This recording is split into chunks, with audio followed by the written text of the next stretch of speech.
Regular formal meeting of the Iowa City City Council for February the 5th, 2019. Roll call, please. Cole. Here. Mims. Sully. Yes. Taylor. Yes. Teague. Here. Thomas. Here. Throgmorton. Here. So first of all, I'd like to welcome everyone to your City Hall. Somehow you managed to get here safely. That's a good thing. I understand it's pretty slippery outside. It sure was when I was walking down here from downtown. So, Maz, I think you have Yes, something you I want just to would like to put a motion that to move item 19, University of Iowa Labor Center support, to the after the consent agenda, so the people who are well, here- just to this point. You can Yes. move it to this point. yes, to this one.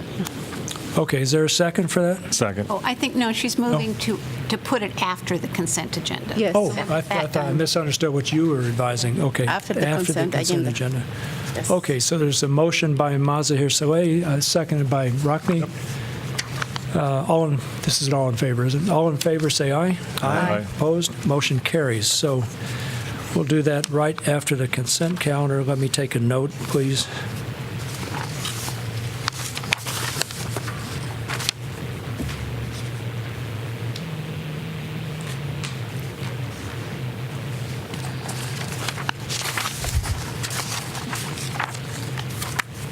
All right, item 2, proclamations. We have one proclamation to read tonight. Whereas since 1976, February has been designated as a month to celebrate the rich legacy of Black Americans and their many contributions to this country.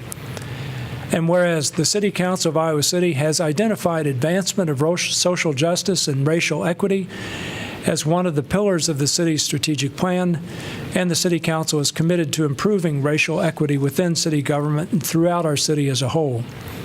And whereas, although more remains to be done, this commitment is currently being demonstrated through efforts such as the Social Justice and Racial Equity Grants Program, the City Managers Roundtable, the Equity Report, the use of racial equity toolkits, and diversification of the city's workforce. And whereas this commitment extends to celebrating the important roles that Black leaders, educators, and social justice pioneers, such as Frederick Duke Slater, Philip G. Hubbard, Helen Lemmy, and Elizabeth Betty Tate, as well as historic landmarks such as Tate Arms and the Iowa Federation Home, have played in Iowa City's history and culture. And whereas approximately 50 people, including roughly 25 Black youth and 2 members of this City Council, participated in a 9-day civil rights tour conducted last June by Henry Harper with the assistance of Team CAN and Teamsters Local 728. This enlightening and inspirational tour involved visiting historically Black colleges and universities, museums, and sites of events that have been important parts of Black and American history. The tour enabled participants to learn about important Black educators and leaders such as Booker T. Washington, W.E.B. Du Bois, Rosa Parks, Martin Luther King Jr., and many others whose names were less familiar. The tour also included visits to the Slave Haven Underground Museum, Stax Museum of Music, and Lorraine Hotel National Civil Rights Museum in Memphis, the Edmund Pettus Bridge in Selma, the 16th Street Baptist Church, the Birmingham Civil Rights Institute, and Kelly Ingram Park in Birmingham, the Rosa Parks Museum, the Dexter Avenue Parsonage, the Southern Poverty Law Center's Civil Rights Museum, and the Legacy Museum in Montgomery, and the Ebenezer Baptist Church and the King Center in Atlanta. And whereas the Civil Rights Tour vividly revealed that Black history is important in its own right, but for those participants who were not Black, the tour also revealed that Black history is a part of our history. And whereas the City of Iowa City has joined with the Iowa City Community School District, the Iowa City Police Department, Film Scene, and the Beloved Community Initiative, and others, to invite Dr. Jeanette Epps, a Black astronaut, to visit Iowa City on February 22 and to participate in a showing of Hidden Figures and in discussions with students and community members. Now, therefore, I, James A. Throgmorton, Mayor of Iowa City, do hereby proclaim the month of February 2019 to be Black History Month. I understand that Jonathan Munoz from the Human Rights Commission is going to accept this proclamation. Jonathan, come on up, please.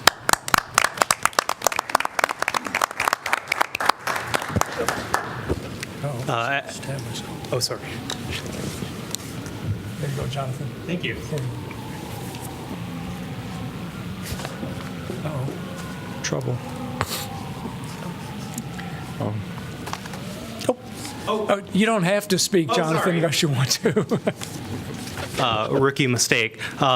As a member of the Human Rights Commission, I humbly accept this proclamation, and emphasizing something that the mayor said towards the end of his proclamation regarding our history. As a Latino, I just want to emphasize Martin Luther King's Jr.'s contributions in support of Cesar Chavez, Dolores Huerta, and the Chicano movement generally, and his work towards the liberation of all oppressed peoples. Thank you. Indeed. Thank you, Jonathan.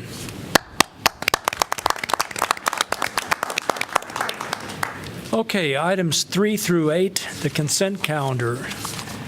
Could I have a motion to approve the consent calendar as amended, please? So move. Second. Moved by Slay, seconded by Cole. Discussion. I just want to highlight only 2 items on the consent agenda since we don't have chance to do it during the work session. Item 6B. I think this is really very good to have family and parental leave is very, very good thing that we should have for our firefighter and all employees of the city. And I also want to comment 8P on the correspondence. Jeffrey Ford, ADA, and the mansion. I guess I just want to ask the staff if they can respond or if they already respond. Do you?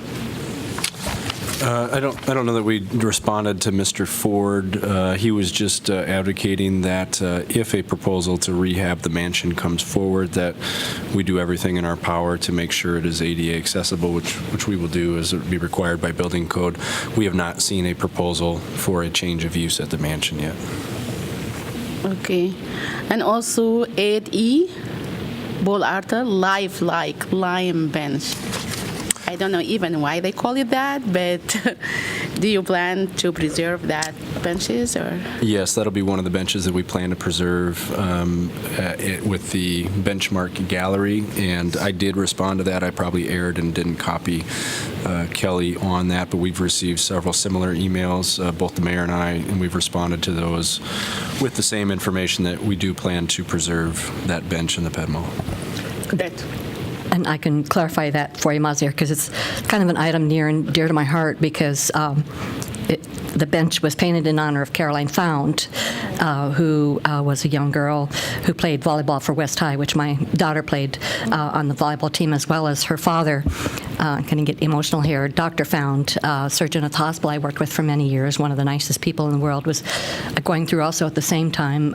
His wife with cancer was dying, and in fact passed away a week after his daughter was killed in a very tragic moped accident on Marmon Track. And so the team went on to win the state championship, and it's just a very emotional thing. And a movie was actually made regarding the story. So I think part of preserving that bench has to do with people will be coming just like the Field of Dreams. People will be coming all around and say, where's that bench? Where's this legacy of Caroline? So it's based on Caroline Found, which is a very, very great thing. So whatever we can do, and Coach Bresnahan had reached out to me about what we were going to do with it, and I know there was some mention of it maybe going to West High, which she said that would be a good idea too, because people would be going to West High also to see Caroline's legacy. So either way, but somehow we need to preserve it. Great, yeah. Thanks. Okay, any other discussion? Hearing none, roll call, please. Mims? Is she there? Oh, she's not calling it. Okay. Salee? Yes. Taylor? Yes. Teague? Yes. Thomas? Yes. Throgmorton? Yes. Cole? Yes. Motion carries 6-0. For the benefit of the audience or anybody watching on television, I should say that Susan Mims is not present because she's attending a conference in San Diego, as I understand it, and wanted to attend virtually, but was unable to do that. Okay, we'll move to item 9, which is a community comment period. This is a moment when anybody can feel free to come up, speak to us about any topic that's not on the formal meeting agenda. I think you're going to do 19 now. Oh, yeah, Right. God, we did that, didn't we? Yeah. My notes tell me to do that. Oh, Okay. that's right, that's right. Oh, man. So, yeah, so we had a motion to move item 19 up. So let me read item 19. Okay, item 19, University of Iowa Labor Center support. This is a resolution recognizing and supporting the vital role of the University of Iowa's Labor Center. Could I have a motion to approve, please? Move. Second. Moved by Saleh, seconded by Cole. Discussion. Say something, don't we? I'm very much in favor of this, very much in favor of the Labor Center and anything to do with organized labor. I just had a question about the wording on it. At the end, I was trying to look through some of the other resolutions that we've had, and it just seemed like it should say, now I'm trying to pull it up here, be it, where's the wording? Oh, here we go. It says, now, therefore, be it resolved by the City Council of the City of Iowa City, comma, in the state of Iowa, period. And then it drops down to the Iowa City Council. So I think just tweaking the language to say something about that in the state of Iowa, that the Iowa City Council urges the University of Iowa. So Yeah, I think so Kelly, just tweaking the language. we can just do that minor editorial correction informally, right? Because I have no problem with us as a council voicing our support of the Labor Center. Okay, any further discussion? Can we open to the floor so people can talk about it? Or? Yes, yeah. Would anybody like to address this topic?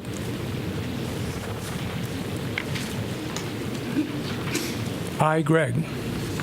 How you doing? You want to sign in? Yeah. Yeah, please.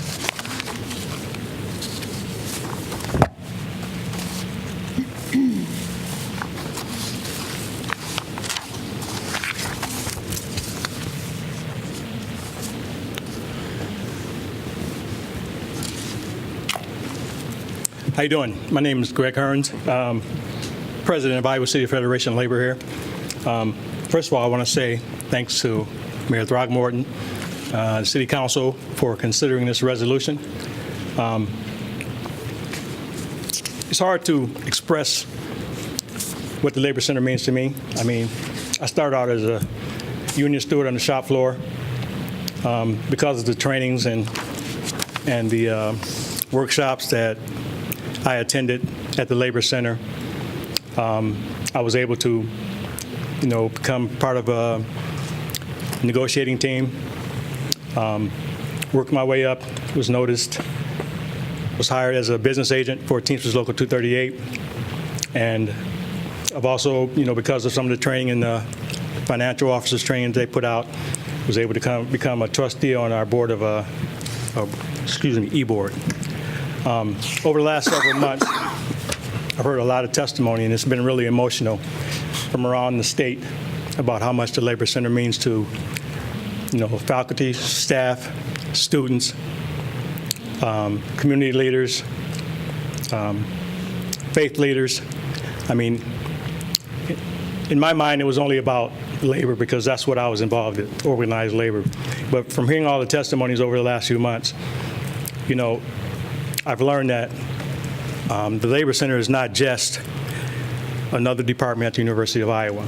And that's not, a slight to any departments at the University of Iowa. They're all important. But I think the Labor Center has shown us that they're an important part of the community. I mean, it's taught people to be, know their rights in the workplace, to be safe in the workplace. The same thing in the community. I've worked on a lot of campaigns, partnered on a lot of campaigns with the Labor Center. And I'm impressed and proud of the hard work that Jen, Robin, Paul, Matt, Sarah, and everyone else at the Labor Center puts in. I mean, it's like they never sleep. I don't even know how they do it. But, the Labor Center means a lot to me. It means a lot to our community. It means a lot to our state. So I'm just really proud that you guys are considering this resolution, and I think it'll mean a lot. Thank you. Thank you, Greg. Would anyone else like to speak? Hey, how you doing? Good, you? Good. Sign.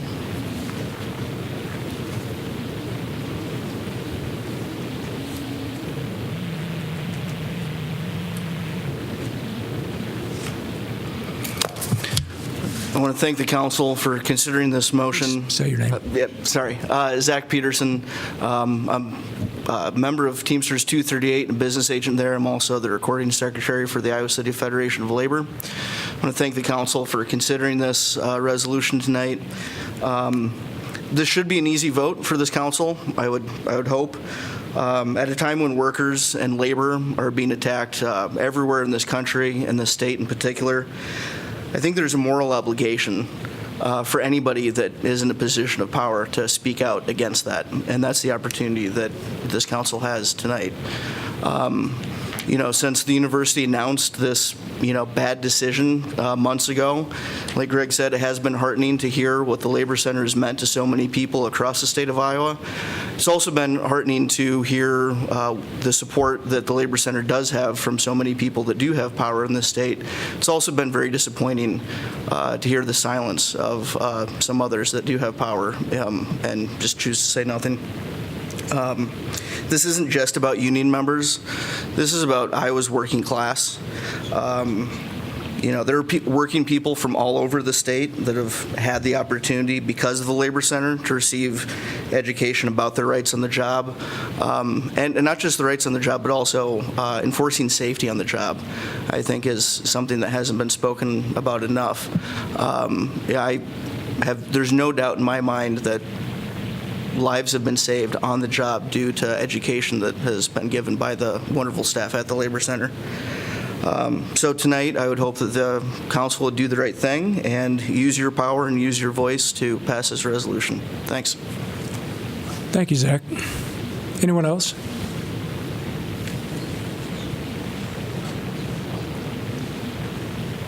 Don't hesitate, Dan. Thank you, Council, for being here. My name's Dan Daly. I sure appreciate your being here in all weathers and all you do for our city. Iowa City and the University of Iowa have been partners since the school was founded in 1847, less than a decade after the city in 1839. That relationship is mutually beneficial. We suffer cutbacks together. We share victories together. We grow wiser together. The city of Iowa City and the University of Iowa are good friends.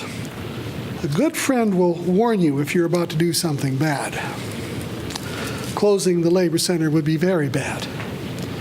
Now, our business and law schools provide quality educations to corporate executives and lawyers, and those graduates go on to help management get the most out of employees.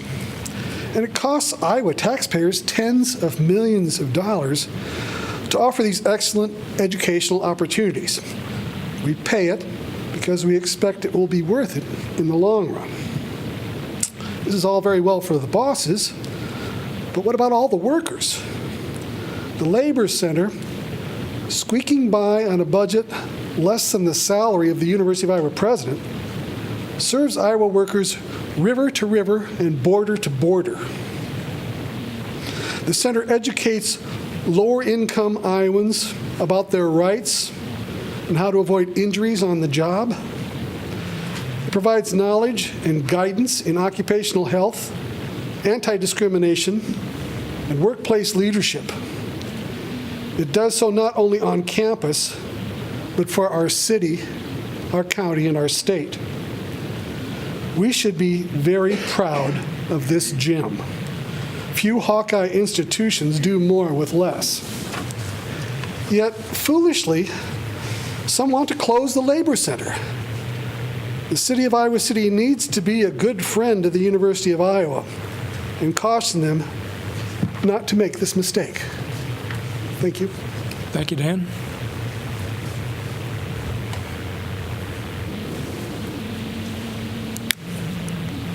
Hi, my name is Caitlin Chanu. I am an intern for the Labor Center this semester and a student at the University of Iowa as well. And I just want to say thank you for considering this and for hopefully moving forward to support it. It means a lot. It's one thing to hear from students and workers and community members, and that means a lot to kind of voice your opinions. But as a formal entity of Iowa City, I think it means a lot to the university to kind of show them that you're on board with this as well. So thank you. Thank you, Caitlin.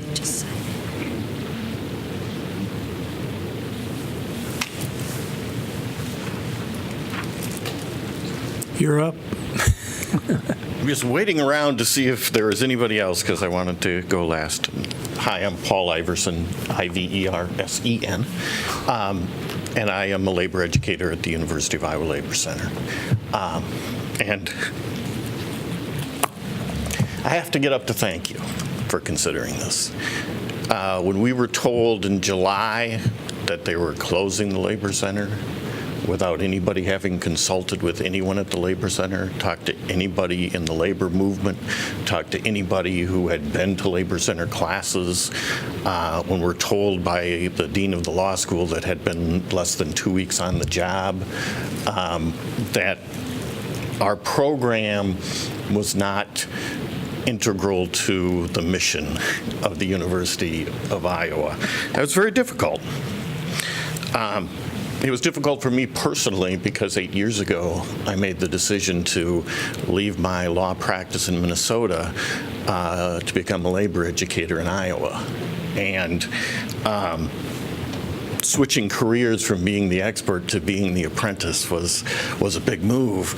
But I, like my colleagues at the Labor Center, wanted to dedicate my life to empowering workers through education, and how that cannot be part, an integral part of the mission of the University of Iowa. To be told that if we could find someone to give us $15 million to endow the Labor Center, we could still survive, that somehow we had to be privately funded, that there was no public purpose to the university to provide worker education was very, very difficult. And it's been heartening as Greg and Zach and Dan and Kate said, to hear the stories of how we have affected people around the state. And so I greatly appreciate that the city of Iowa City is considering this resolution. I would love to be able to stand up here and tell you we have a deal to keep the Labor Center open, but that is not the case. We've been working, there are negotiations that are going on behind the scenes, and there appears to be a path for which that could happen. But we are still officially, the official position of the university is that we are to be closed, or that our funding is to be. They like to make that distinction. They're not closing us, they're just cutting off our funding. That our funding is being cut off at the end of this fiscal year.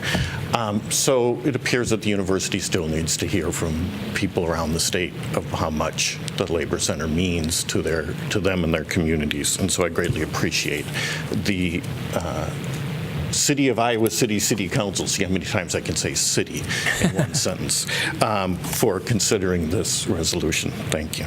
Thank you, Paul.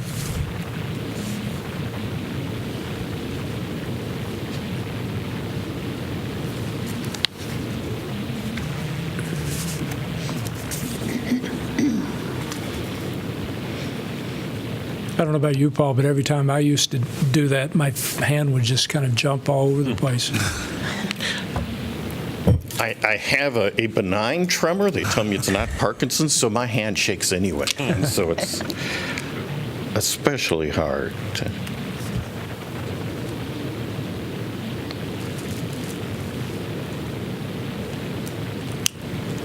Okay. Thanks.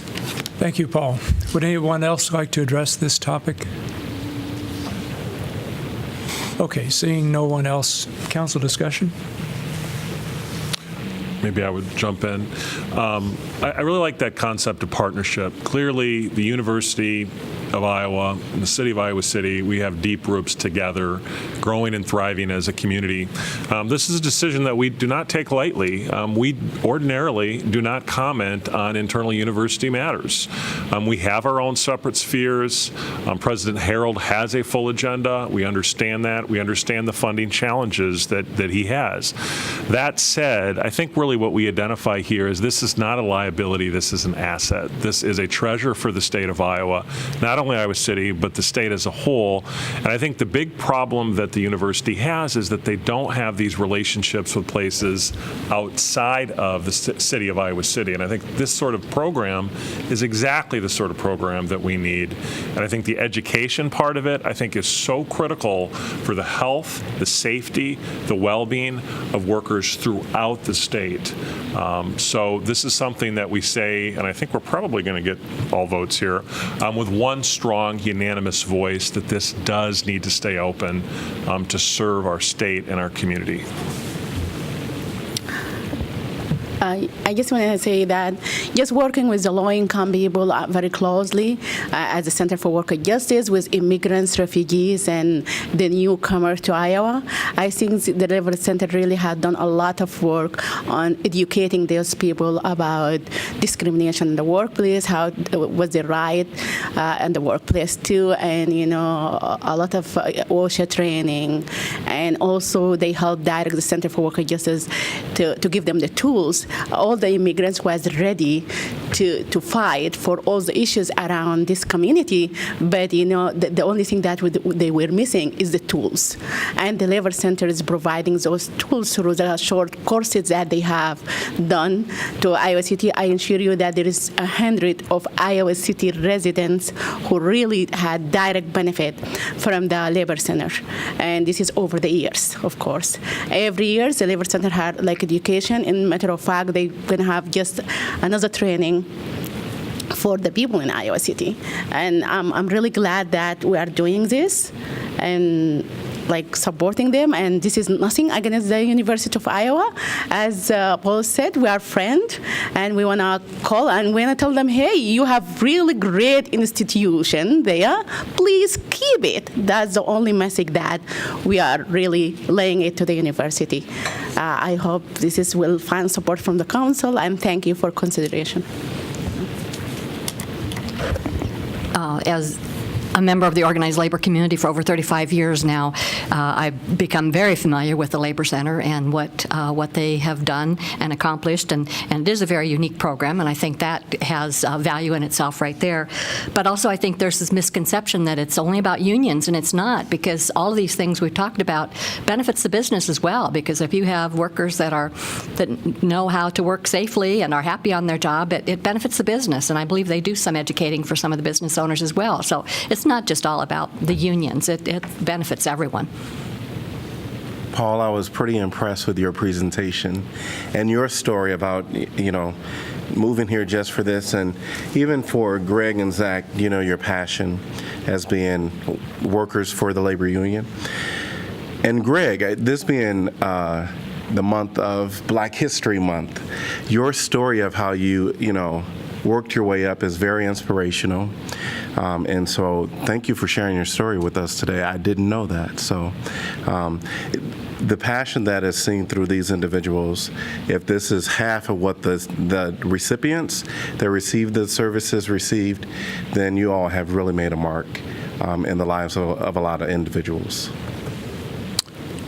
Paul, Paul's story is like my own, and I won't get into the long story of it, but I probably wouldn't be here in Iowa City either were it not for the Labor Center.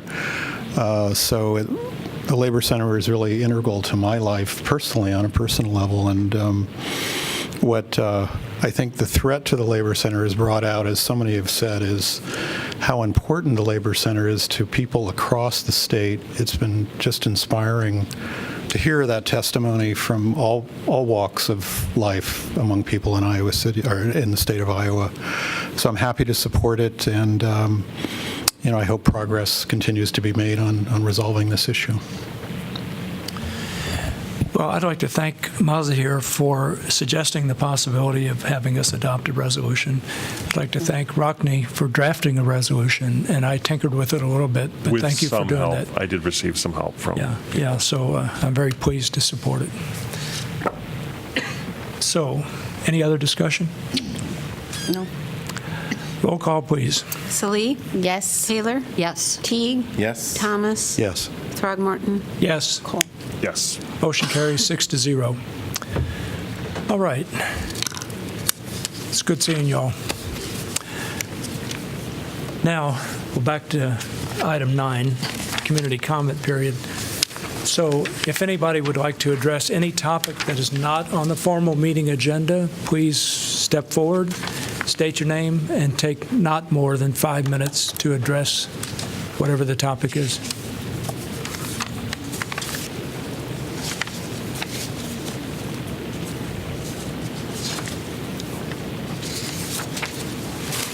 Everybody's leaving, nobody's coming up to the podium. Okay, I guess that means no one would like to address such a topic. Let's move to item 10, planning and zoning matters. Item 10A, rezoning east of South Gilbert and west of Sandusky Drive. This is an ordinance conditionally rezoning approximately 18.03 acres of property located east of South Gilbert Street and west of Sandusky Drive from interim development multifamily residential, IDRM, zone to planned development overlay low-density single-family residential, OPD RS5 zone, planned development overlay low-density multifamily residential, OPDRM 12 zone, and planned development overlay neighborhood public, OPD P1 zone. I'm going to open the public hearing. Danielle, good evening. Good evening, Mayor and Council. This case before you tonight is a rezoning. You will see parts of a subdivision plat at later time, but we're going to focus primarily on the rezoning issues tonight. The subject property is located generally south of Highway 6, bounded by South Gilbert Street to the west and Sandusky Drive and Pepperwood neighborhood to the east. It's also adjacent to Napoleon Park, and Terry Trueblood Park is nearby. The application tonight was submitted by Bedrock LLC. It's a proposed rezoning with a preliminary plat for approximately 18 acres of land zoned an interim zoning district, and with a request to go to planned zoning districts, including an RS5, which is low-density single-family, an RM12, which is a low-density multifamily, and a public zone to accommodate a future fire station. The applicant's intention is for the development of a 20-lot residential subdivision consisting of single-family detached homes, duplexes, multifamily townhouse-style housing, and one 36-unit condo home building. One lot, as I said, would be purchased by the city for future development of a fire station. This application should sound familiar to you. It had come through Planning and Zoning Commission earlier in the spring and summer last year, and to you in the fall. It did fail at that time to gain your approval. The applicant has since then revised and resubmitted with some significant changes, so I'll just outline those briefly. They have removed the one of two 36 multiplex family residential buildings. The one that would be on Lot 1 has now been removed. That Lot 1 is the site of the, potentially a site of the future fire station per purchase agreement with the city. There's a new landscape easement along the south lot line of Lot 1 to buffer any future development there from the existing homeowners to the south. There's also been an upgrade of the sidewalk width. There's an existing sidewalk along Gilbert Street that in the original proposal would have remained as it was. Under this proposal, staff is recommending it actually be removed and replaced with a fully modern 5-foot wide sidewalk. Also, there was some preliminary details discussed about a crosswalk crossing on South Gilbert Street.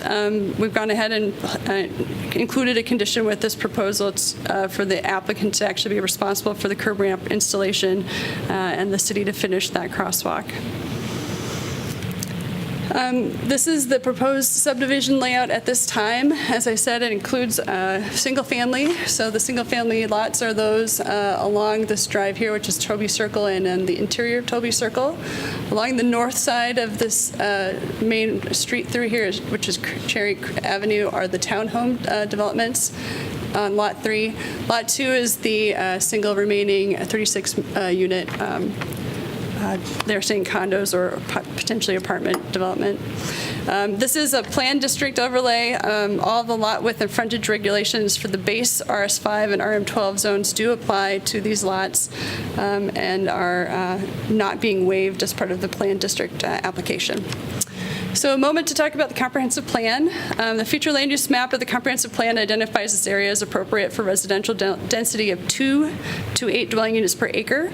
There is a district plan. The South District plan for this property indicates the property along the east side of Gilbert Street, where this is, may be appropriate for townhomes and other small lot or duplex developments.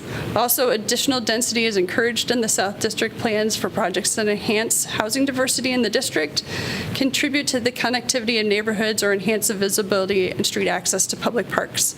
The extension of Cherry Avenue through the subdivision will provide an important east-west connection, allowing neighbors more direct access to Gilbert Street and those city parks that I mentioned along Gilbert Street. In addition, the South District Neighborhood Plan also identifies this area as appropriate for planned overlay clustered development due to the wooded slopes, which I'll talk about in a moment. As I said, this is a planned district. It's required to be a planned district because of the presence of multiple sensitive features on the site, including woodlands and steep disturbance of steep slopes and the need for stormwater management. Staff did review the application against the OPD, or planned district criteria, and I'll walk through some of those details in a minute. In addition to the clustering of density on the site, a level 2 sensitive area review is required because of those sensitive features. There are some previously altered protected slopes on site. There's some construction of stormwater management facilities within those slopes that are proposed, and then the required removal and replanting of a significant portion of woodland in the development. I will say most of the site has been determined to have been previously altered by nearby road construction activity over the years along Gilbert Street. So there are some caveats to the sensitive areas plan that allows for impact at this time with the development. So other than the averaging of the density calculations across the property and a reduction in the collector street width of Cherry Avenue, reducing it down from 31 feet to 28 feet, all of the other base zoning district and subdivision standards, such as setbacks, building heights, and design standards, will be met with this development. So I'm going to walk through those 4 points kind of as the outline of this presentation, starting first with density. So the OPD review does include an analysis of density. This chart shows you the density broken out by the zoning districts proposed. There is an assumption that there will be some duplex lots built in the single-family lots. Essentially, though, after removing the street right-of-way from the calculation, the overall density of the RM12 district is just over 6 units per acre, and when combined with the RS5, it is right about at 6 units per acre. So within the proposed range in the comprehensive plan for this area of 2 to 8. The OPD criteria then does review the use and layout of the property. The planned development process encourages a mix of housing and types and allows the flexibility to create those housing types in a manner that fits the site. The land uses proposed here are single-family, townhouse, multifamily, with 3 to 5 dwellings per building and one, as I said, 36-unit building with a combination of surface level and lower level parking around that. The layout of the streets and the buildings is designed to provide a transition from the existing single-family homes to the east in the Pepperwood Addition subdivision, and the larger apartment building is proposed near Gilbert Street. The woodlands and slopes do provide a buffer between this and properties adjacent to the north, and as I said, there's some proposed screening to the south. So here on the screen is a rendering showing basically looking from the east to the west, with the townhomes along the right-hand side of the screen and the single-family homes to the left. This is a rendering showing basically those single-family homes in the foreground to the left, and just over the horizon in the kind of redder color detail is a 36 unit.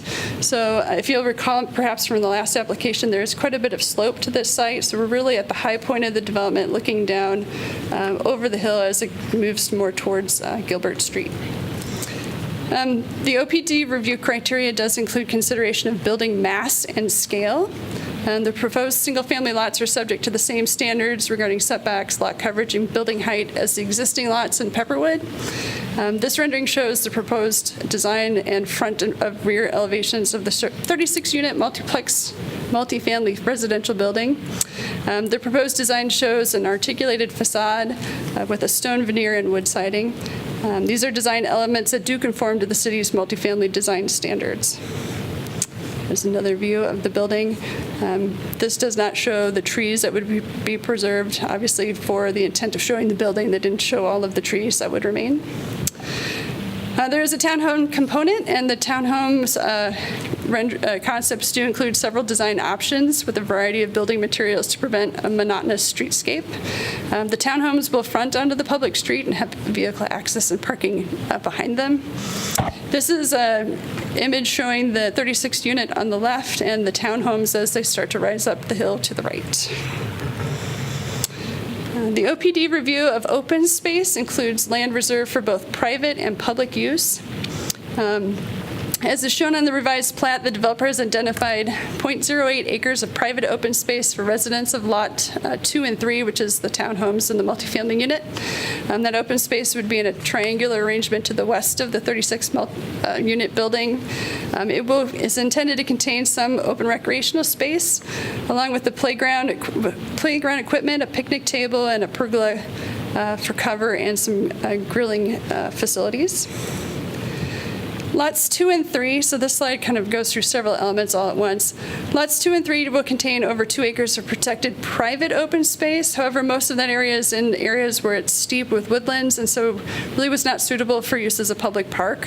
Therefore, the applicant has agreed to pay a fee in lieu for the parkland dedication that would be required. For this development, parkland dedication would be 0.8 of an acre. There are environmentally sensitive areas, as I mentioned, on the site.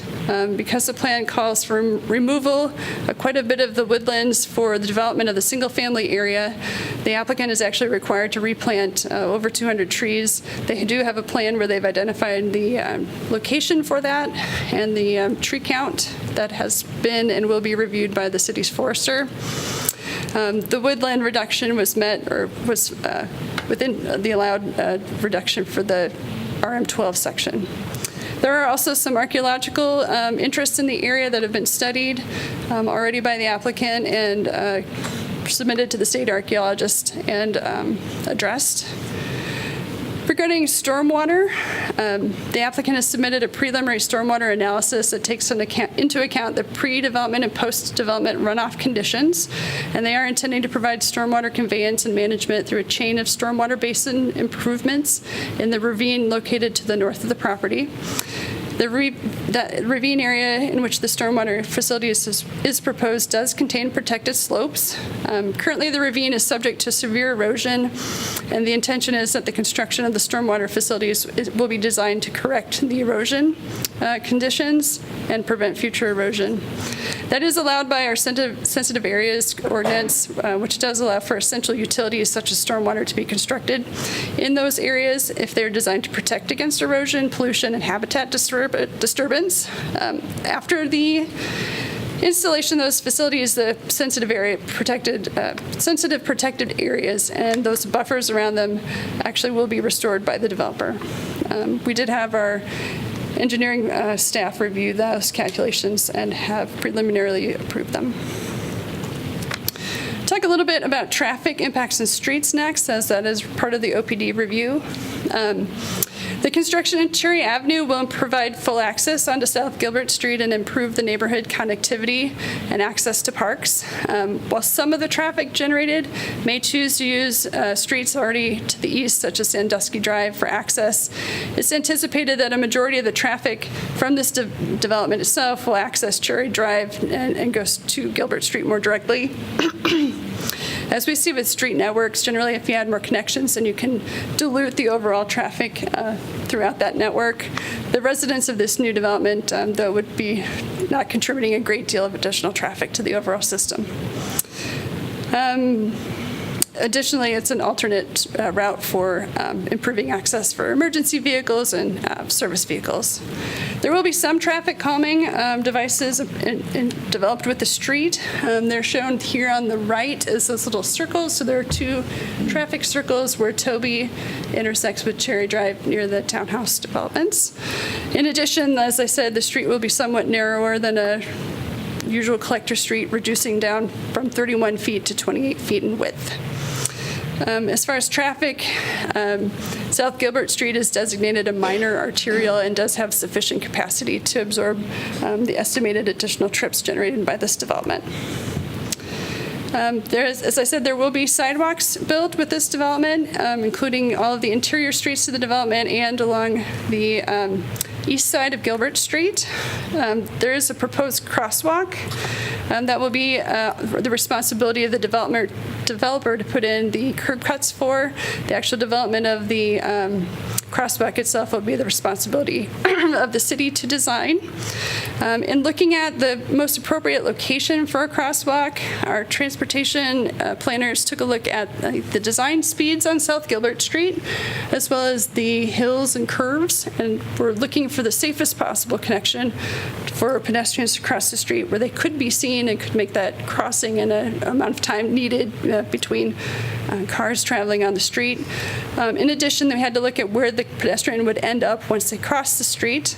On the west side of Gilbert Street, there's quite a bit of grade difference in this embankment along the road, and they're basically needed to find a place where the crosswalk would have the ability to conform with ADA grades, so that rather than just crossing where it was steeply graded and going straight down the hill, or needing to do a series of switchbacks to maintain that grade to get down the sidewalk. The determination was made that the safest location actually is north of this driveway entrance. As I said, the curb cuts would be the responsibility of the developer, and the actual improvements for the crossing would be the responsibility of the city. There's a potential for a 3 to 4 lane road diet conversion in the future. If that were the case, the crosswalk design would take that into account. It could incorporate potential pedestrian refuge islands in the center if that were needed to help folks cross the street. Good. Finally, the OPD does review potential negative impacts of the development on the immediate vicinity. Staff does not believe that the proposed development would result in a significant departure from what would be allowed with other conventional developments in this area in regards to those standards. The single-family homes to the immediate west of an existing subdivision would provide a sensible transition.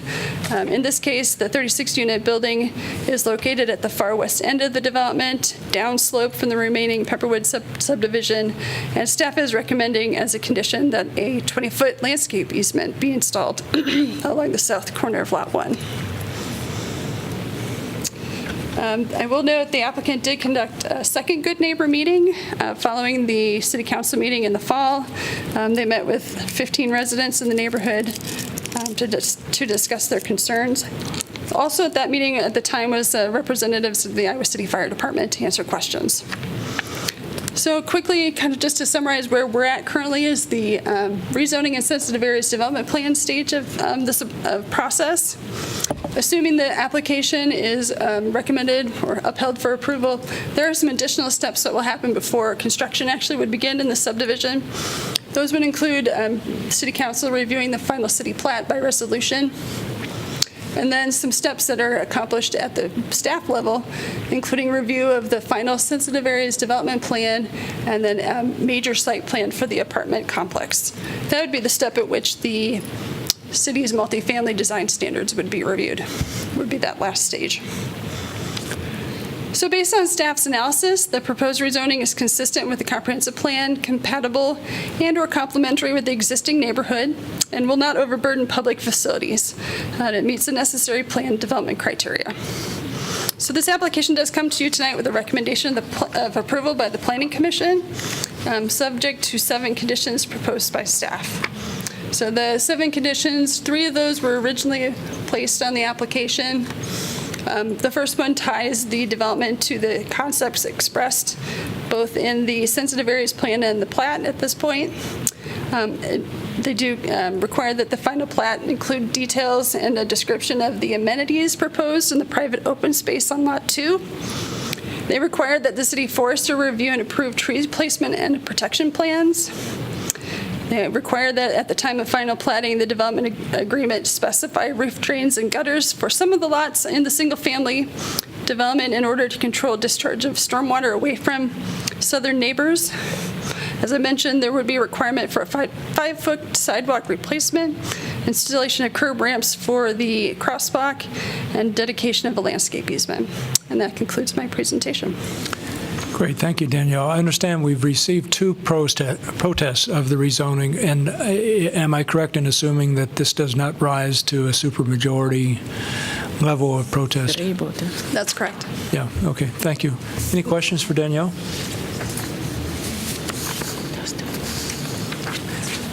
Hearing none, thank you, Danielle. Maybe somebody will ask you to come back up. Okay, and the applicant is here tonight, so I will just get his presentation open for him.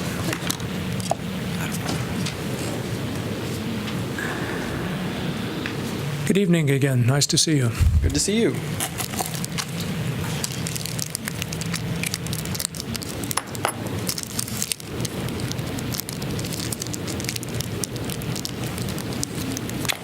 Hello to the City Council. My name is Alex Carrillo, and I'm the project coordinator for Bedrock LLC for this proposal. So thanks to Danielle and Ann and Ray and Bob previously for all of the collaboration you've done with us.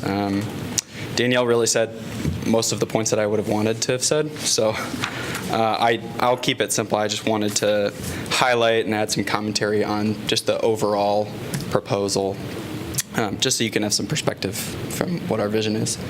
So going back to June when we initially started this process, or maybe it wasn't June, but in the fall when we were here, one of the major areas of changes where we wanted to address and where we saw opportunity was obviously this Lot 1, which is previously a 36-unit building.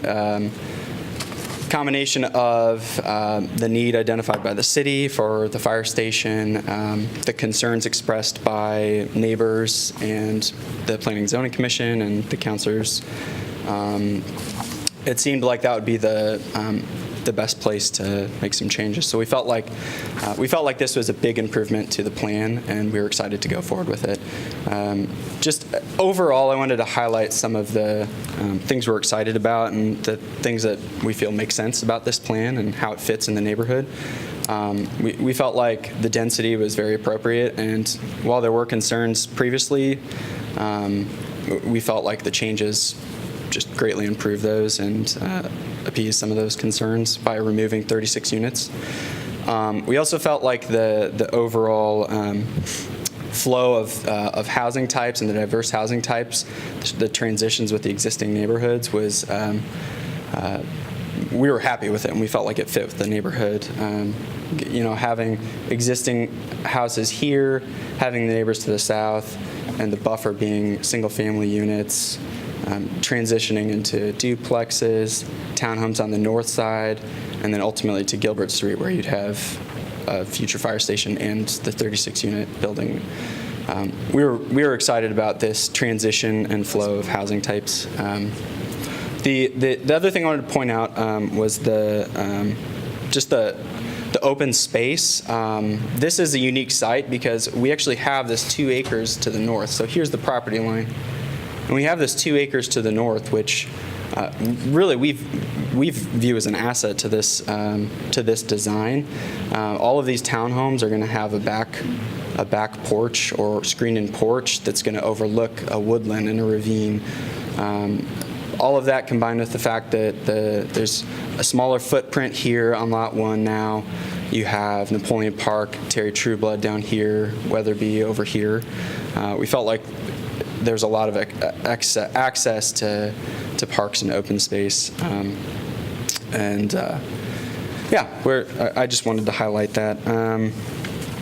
The next few slides, I just wanted to show again to you. So this is the final updated design, the coloring scheme. I think the one Danielle showed the elevations on was the initial rendering.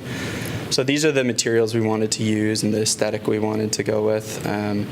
That we felt like from feedback with the city and from planning and zoning that there was a lot of positive feedback on this coloring scheme. But what I wanted to point out with these slides was just the topography of the land and why we think what we have in front of you is just a very good fit for this topography.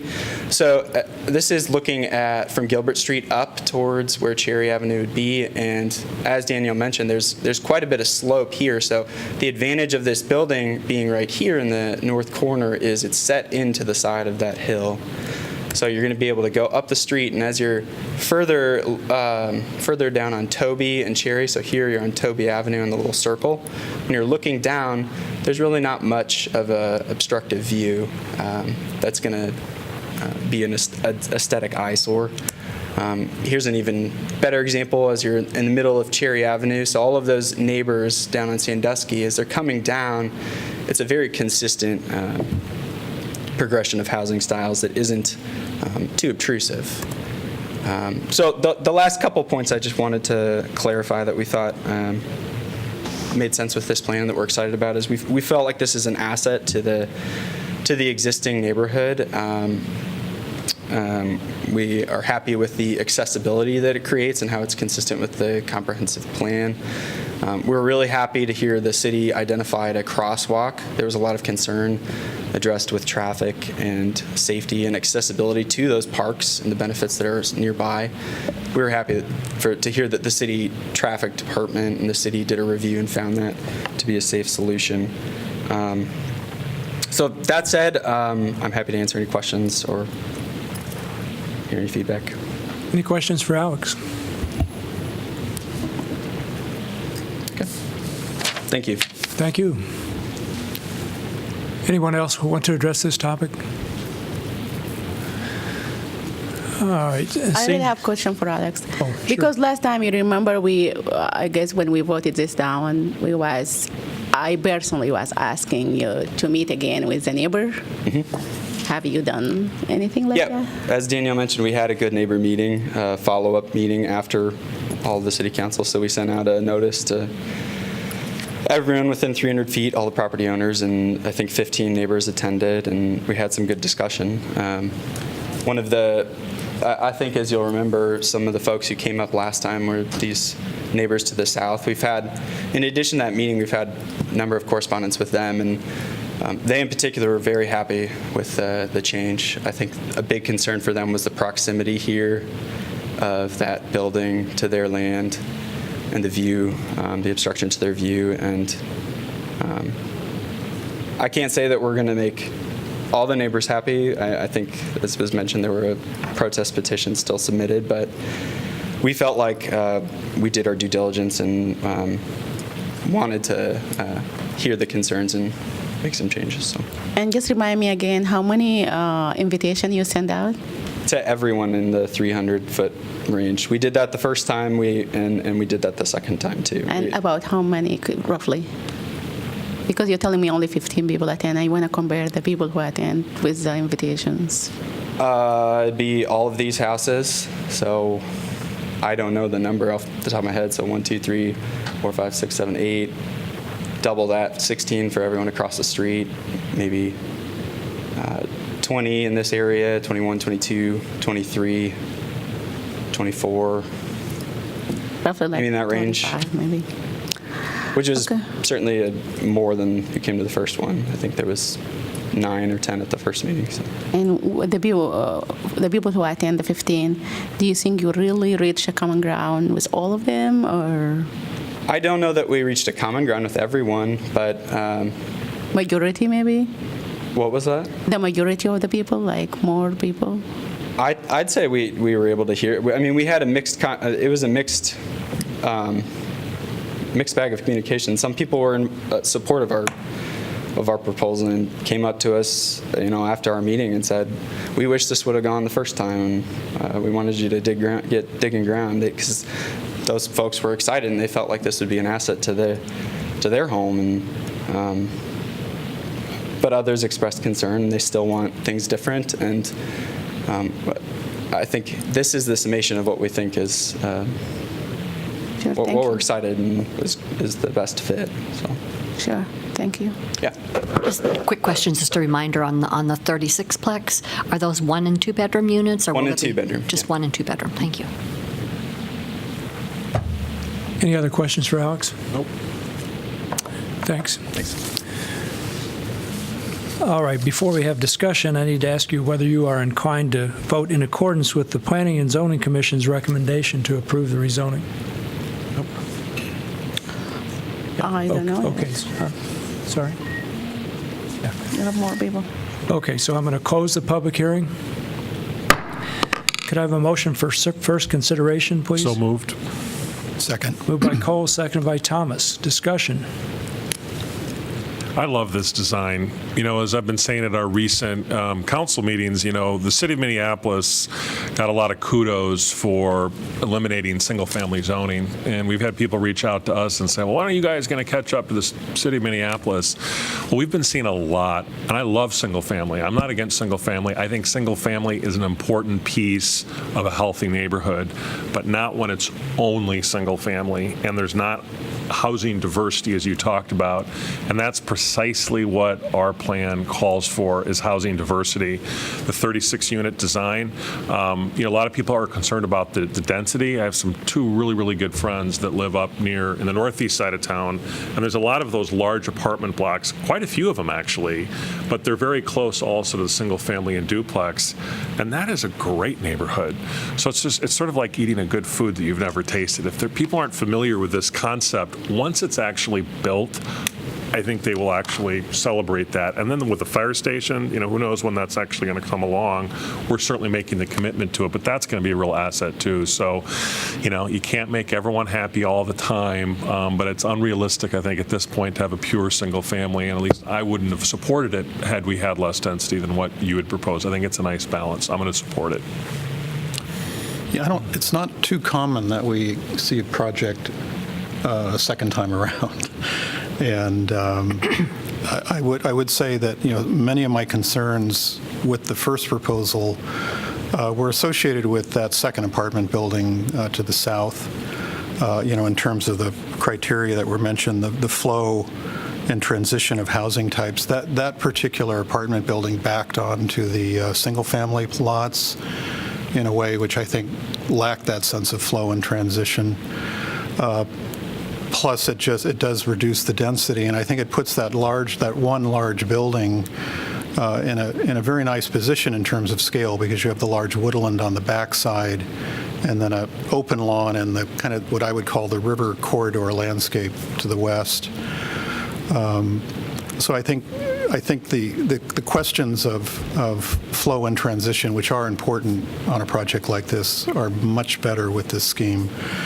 I think the other, as you mentioned, the Cherry Street change, you know, that staff is looking at reducing the street width is something new that, of course, should have an impact on traffic speeds, especially with the circles. And as I've been trying to emphasize, it reduces the cost of building the project, and on the front end and on the back end, operation and maintenance is reduced. So I think there are a lot of improvements with this one. The one question I hope with the pedestrian crossing on Gilbert, that we are able to, you know, pedestrian refuge sounds very appealing to me, given, you know, the traffic on Gilbert. I think that would help improve the safety of that crossing if we were to do that. And I hope it's possible with the 4 to 3 lane conversion. Other discussion? I think we have to keep in mind that the northeast and west sides of Iowa City are pretty well getting built out, and there's not much room for other developments. And so this is prime for development. So it's going to be developed at some point in time. And so I think looking at this, it falls into all the criteria that we like, with a nice mix of housing. And I also very much appreciate from our past vote how you took our concerns to light and had another good neighbor meeting, because I think you said 9 folks came the first one, and I think 4 of those were couples. So basically maybe 3 or 4 households were represented. And this sounds like more people were represented this time and got a better concept of what the development's going to look like. And I'm very pleased that the second larger unit was taken away and will be replaced by a fire station. I think that'll be important. So I think the other concern was, because of that, since it's now the fire station site, the proximity to the neighbors without a buffer. That was one of our concerns. So obviously that's been alleviated. So a lot of our concerns have been alleviated, and I appreciate that. And I think it will be a good development. But again, we do have to look at that Gilbert Street. That it's becoming busier and busier all the time, and so to have that be a safe intersection is very important. Any other discussion?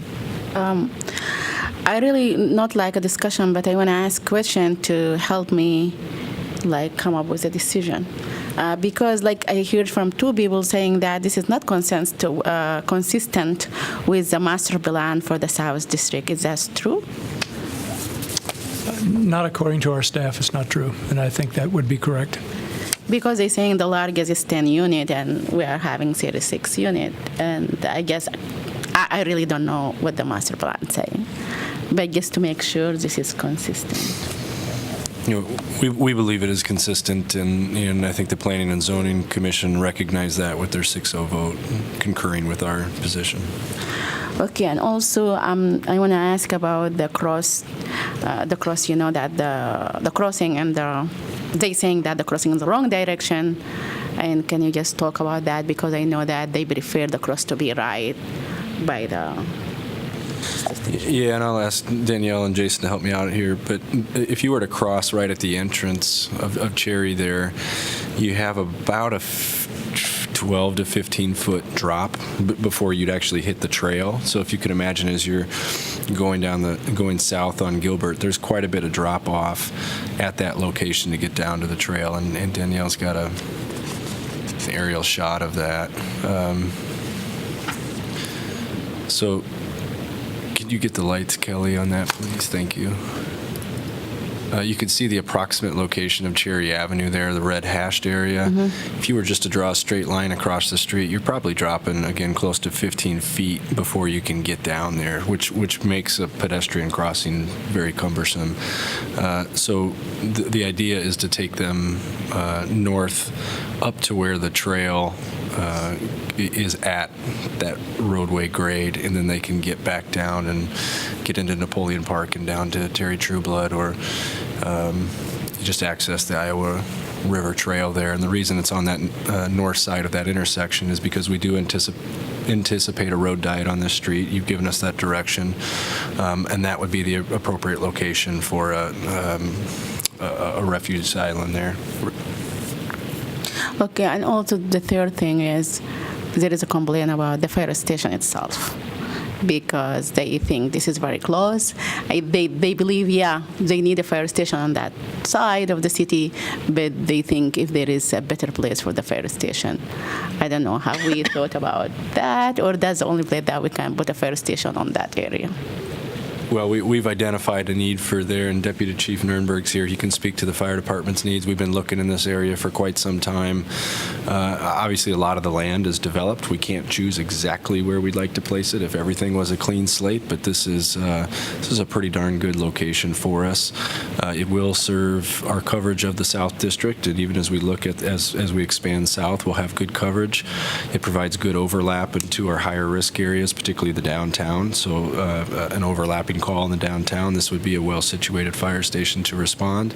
And then we're just right up the road from McAllister, which long-term will provide great east-west connections along with Highway 16. So we feel it's an ideal location, and frankly, I think it'll be an asset to the neighborhood.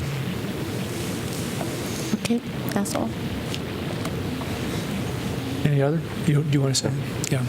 The only thing that really concerns me about the development, the proposal, is the crosswalk, and that's not going to lead me to vote against the proposal, but it's not ideal, that's for sure. So hopefully we can work that out in a better way over time with the 4-to-3 conversion.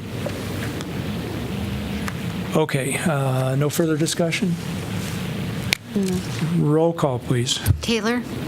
Yes. Teague? Yes. Thomas? Yes. Throgmorton? Yes. Cole? Yes. Salee? Yes. Motion carries 6-0. Could I have a motion to accept correspondence, please? So moved. Second. Moved by Thomas, seconded by Salee. All in favor, say aye. Aye. Opposed? Motion carries. Item 10B, rezoning at the northwest corner of Moss Ridge Road and Highway 1. This is an ordinance conditionally rezoning approximately 3.2 acres of property located at the northwest corner of Moss Ridge Road and Highway 1 from Interim Development Research Park, IDRP, to Highway Commercial, CH1. I'll open the public hearing. Danielle? Mayor, this is a rezoning from Interim Development Research Park to Highway Commercial. The project site is located at the northwest corner of Moss Ridge Road and Highway 1 North Dodge Street, just north of the Interstate 80 interchange. As I said, it's zoned an Interim Development Research Park, which allows for non-urban development. The applicant has proposed to rezone the site to Highway Commercial with the intention of the development of a gas station complex. The property could be rezoned at this time due to the availability of public infrastructure. This is the rezoning exhibit showing the subject property and the zoning around it, the existing zoning around it. The comprehensive plan does designate this area as Office Research Development Center. The area is envisioned for office park uses based on its close proximity to I-80. The area is currently home to a number of Iowa City major employers. The proposed rezoning is consistent with the vision in that it would provide commercial support services in close proximity to the major employers and their employees in the area needing services near where they work. There are several views here showing views from the site, looking out across Highway 1, looking north from Moss Ridge Road. The subject property is on the left-hand side of this image. This is as if you're standing at the site looking south back down towards I-80, showing the existing sidewalk that is across the street. This is looking again towards the site and looking back east from Moss Ridge Road. The subject property is located in a floodplain. The property owner has obtained permits to fill the site to remove the property from the 500-year floodplain. Compliance with that would be reviewed with site plans. Site access and traffic implications were reviewed as part of this rezoning application. The access to the site would be via Moss Ridge Road rather than the highway. The current street connection to the highway would be closed as part of this development, so access would be interior to Moss Ridge Road. As I said, there would be sidewalks required along Moss Ridge Road and also connecting to the 10-foot wide highway or 10-foot wide sidewalk along Highway 1. So there would be a requirement for a 10-foot wide segment of sidewalk across the property. The site is within a 15-minute walk or about a quarter mile from existing bus transit service, and North Dodge Highway 1 does have sufficient capacity for the additional traffic this would generate. This is a concept that has been proposed for the site, showing the gas building and canopies and a car wash. There's also stormwater management incorporated into this concept plans. There is also some preliminary landscape information provided here showing the intent to provide landscaping. So as I did before, we'll kind of review the next steps for this application. We're currently in the conditional rezoning stage here, shown in the orange text. Following this, there would be a plat that would be required, platting process, both preliminary and final plats going first before Planning Commission and then to you, and then finally just final plat only coming to you, and then a site plan review stage. So based on staff's analysis, the proposed rezoning is consistent with the comprehensive plan and compatible and/or complementary with the existing neighborhood. Application comes to you tonight with a recommendation from Planning and Zoning Commission for approval subject to 4 staff proposed conditions. First, the closure and removal of the access road off Highway 1 in favor of access off of Moss. 2, that no building permit would be issued until the city council approves the plats. Third, that general conformance with that concept plan be maintained, but principally that the building must occupy the corner of Moss Ridge Road and Highway 1. And finally, that installation of a 10-foot sidewalk along Highway 1, as well as a pedestrian crossing at the intersection where their traffic signal is, and pedestrian ramps on the northern and southern portions of Moss Ridge Road. That concludes my staff report. Are there any questions for Danielle? How many gas stations are in this area? There's one adjacent to it on the south side of the intersection, and then other than that, I feel that there's another one nearby to the south. It being an interstate interchange, that's not uncommon. Is this going to be a typical gas station, or are there any bells and whistles that? I'll let the applicant answer that question for you. Any other questions for Danielle? No. Thank you. Would anyone else, like maybe the applicant, care to address this topic? I mean, you don't have to, of course, but hi, John. Good evening, Mayor, members of council. John Yap, representing Allen Development. Thank you, Danielle, for your report.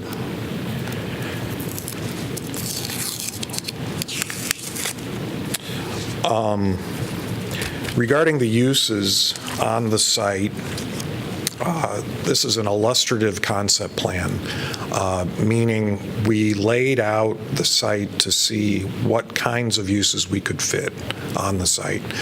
We don't have any tenants signed yet, but the gas station shown here is the footprint of the Fresh Market Come and Go on Benton Street. It's that footprint of a building. We've also been talking to what I'll call fast casual restaurants that we think would do really well in this office park setting. Restaurants such as Panera, Bruegger's, Pancheros, those types of businesses. We have committed to of course, landscaping above and beyond what would be required by the city. That would be reviewed at the site plan level with the staff. This is a little bit of background. This is a fully signalized intersection that's been in place for several years. This particular parcel, the hash marks to the north of it, those represent the Rapid Creek floodway. So this parcel is isolated from the rest of the larger office park due to that Rapid Creek corridor. So we saw that and thought it was a good opportunity for commercial zoning that could serve that employment center as well as the traveling public. Glad to take any questions. Any questions for John? Are there any, so it's going to be a gas station, are there any particular amenities other than a gas station, or is it going to be like we haven't signed any tenants yet, so I can't say for sure that it will be a gas station. Could be something more than a gas station. I think that's what I heard John say. Yeah, like the Fresh Market. Yeah. Okay, thank you. Okay, thanks, John. Anyone else want to address this? Okay, if not, are you all inclined to support this rezoning? I think I hear I see a majority of people nodding yes, and they're inclined to support it. Okay, with that, I'm going to close the public hearing. Could I have a motion for first consideration, please? Move. Second. Moved by Soleil, seconded by Thomas. Discussion. No discussion. Well, I'm a big fan of Allen Homes. I think they do some of the most interesting development work in Iowa City. So this is sort of a real I don't know how to describe. I mean, it will be interesting to see how you can take a project which doesn't seem to have much pizzazz to it or potential for pizzazz, and make it into something that has some appeal to it. So I'm supportive of the project, and it'll be interesting to see how this develops. I think my response is probably more visceral than it should be. I just think we have so many gas stations throughout the community that just doesn't really excite me. That said, in the future, you have to plan in terms of what it's going to look like in terms of the commercial development. I think there will be more high-intensity development here, so I'm not overly excited about it, but so I just have some concerns about it. So I'm probably going to vote no, at least at this point. Anyone else? Well, I echo Rockney's concern about another gas station, because I was kind of excited about the project at first, thinking of this underdeveloped area to blend in with the rest of the area there. But then when I saw that the potential for gas station, because I know there's one very close to that, and I don't like to see a gas station on every corner, every other corner, but I would hope to see that it's developed into something more than that. But otherwise, I'll vote in favor of it. This will be coming back to us once there is a design, is that correct? This is, well, yeah, for the preliminary plat. Danielle, that's right, yeah. For the preliminary plat, we don't have much. There won't be a to say about design at the preliminary plat stage, or it's certainly not required. I think one thing to think about that, I mean, we're doing a rezoning to commercial, and it's our code that establishes what we allow in a commercial zone. So I think you need to keep that in mind. I mean, they may put a gas station, they may put something else that's allowed in a commercial zone. Could put a clothing store there. Right, or or Panera maybe that right. way. I mean, we typically don't, while we get into design, we typically don't, by CZA, take uses out of a zone that are otherwise allowed.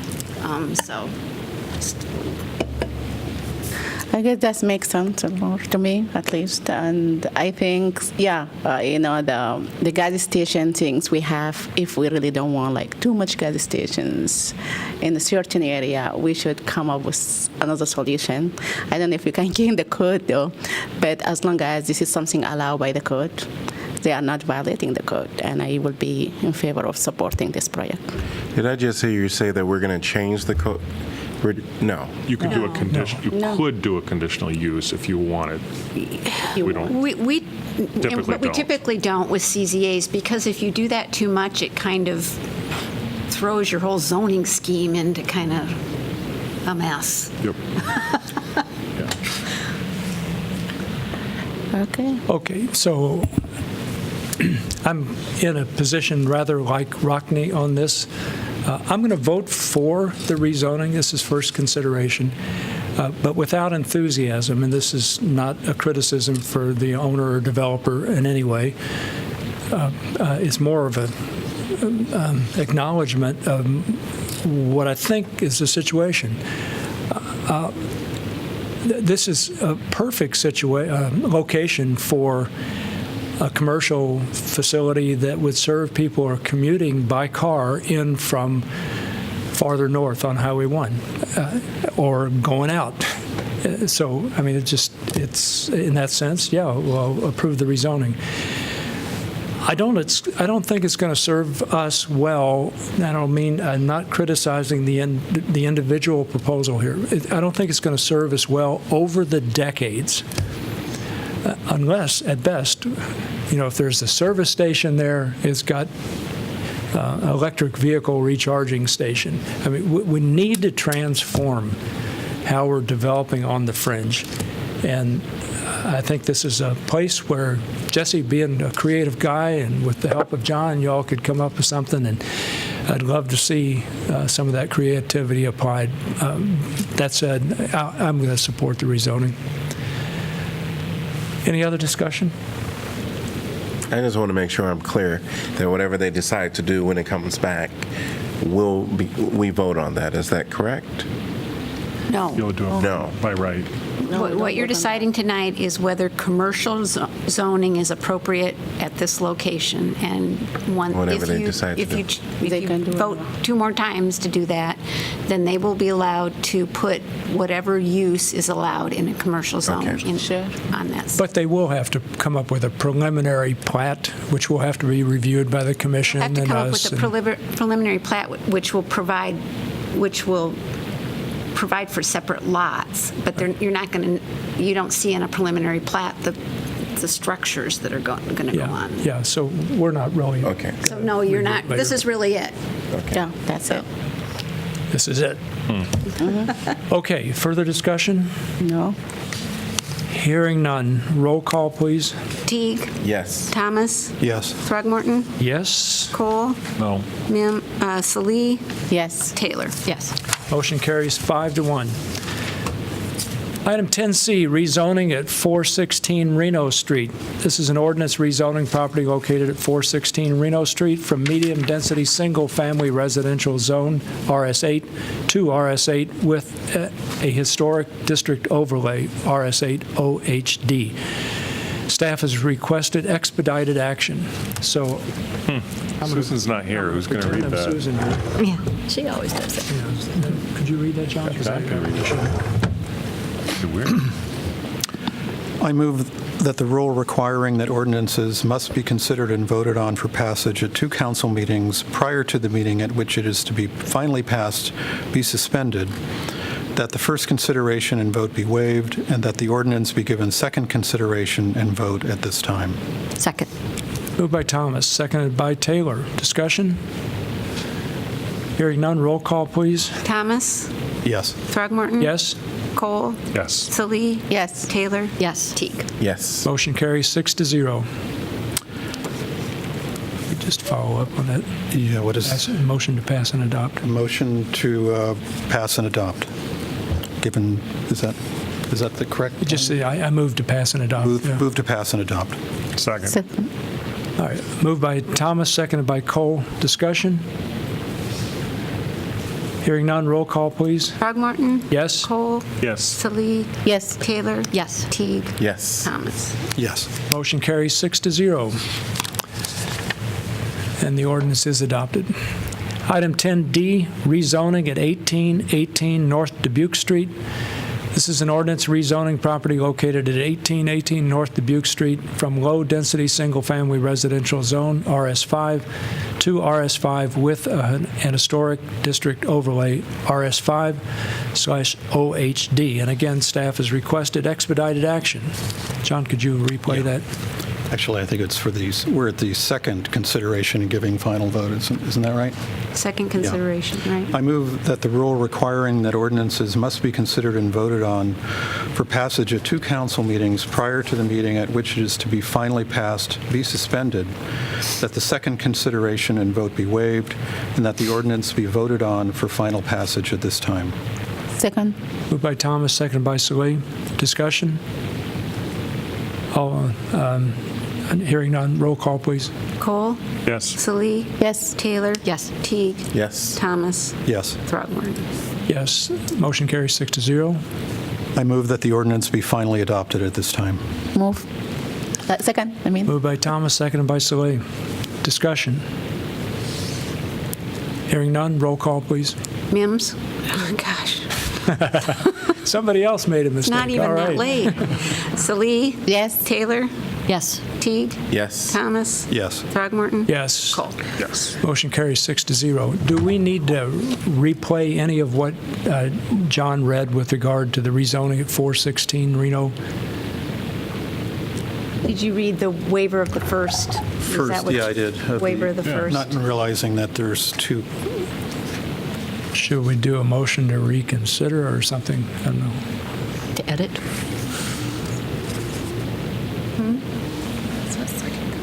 Yeah.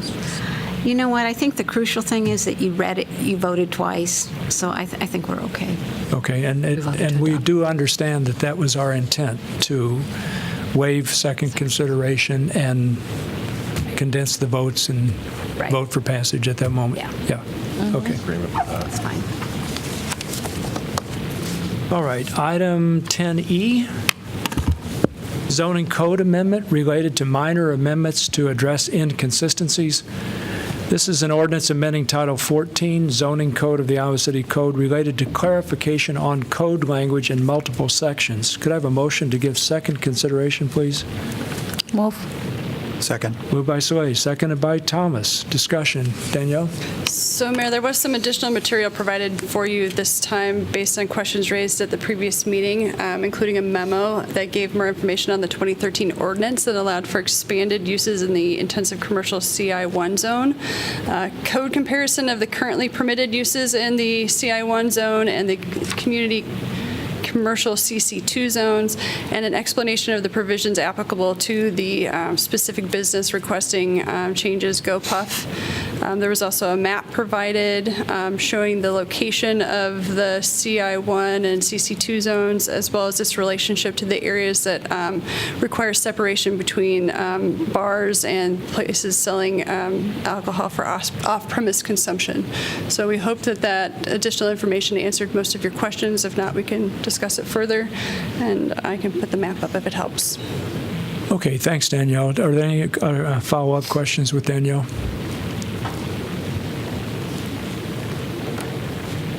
Okay, I'm not hearing any. Would anyone else like to address this topic? Gustav? Hi, how are you all? Good. My name is Gustav Stewart, student liaison. You had asked me to talk to Tanya Vilhauer and kind of see kind of what we think about this, and essentially we don't see this as that it would increase access to alcohol because delivery is currently already allowed in other commercial entities, and we both came to the agreement that it wouldn't have an effect. Thank you. Okay, great. Thank you, Gustav. Thanks for checking with her. I should just mention that Simon and I talked to her by phone too, and went through the whole thing, and that was the conclusion that she. Okay, thanks. Okay, anyone else want to address this? Not seeing anyone. Council discussion? The home delivery requirements is 10 p.m. is the last delivery, and so for unopened containers of alcohol to be delivered 7 days a week. So, and it's up to the business to ensure that they're delivering to a person 21 and older. So I don't have any concerns. Yeah, and those are provisions of state law, right? Yeah. Right. Yeah, good. Anyone else?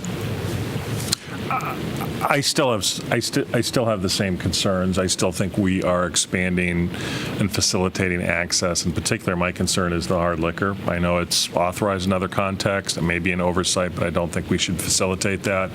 I just don't think the case has been made that we need to facilitate this, but we're likely not going to be successful with that. But that remains my position. Okay. Anyone else? Hearing no further discussion, roll call, please. Salee? Yes. Taylor? Yes. Teague? Yes. Thomas? Yes. Throgmorton? Yes. Cole? No. Motion carries 5-1.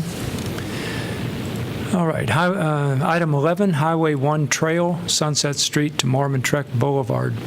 This is a resolution approving project manual and estimate of cost for the construction of the Highway 1 Trail, Sunset Street to Mormon-Trek Boulevard project, establishing amount of bid security to accompany each bid, directing city clerk to post notice to bidders, and fixing time and place for receipt of bids.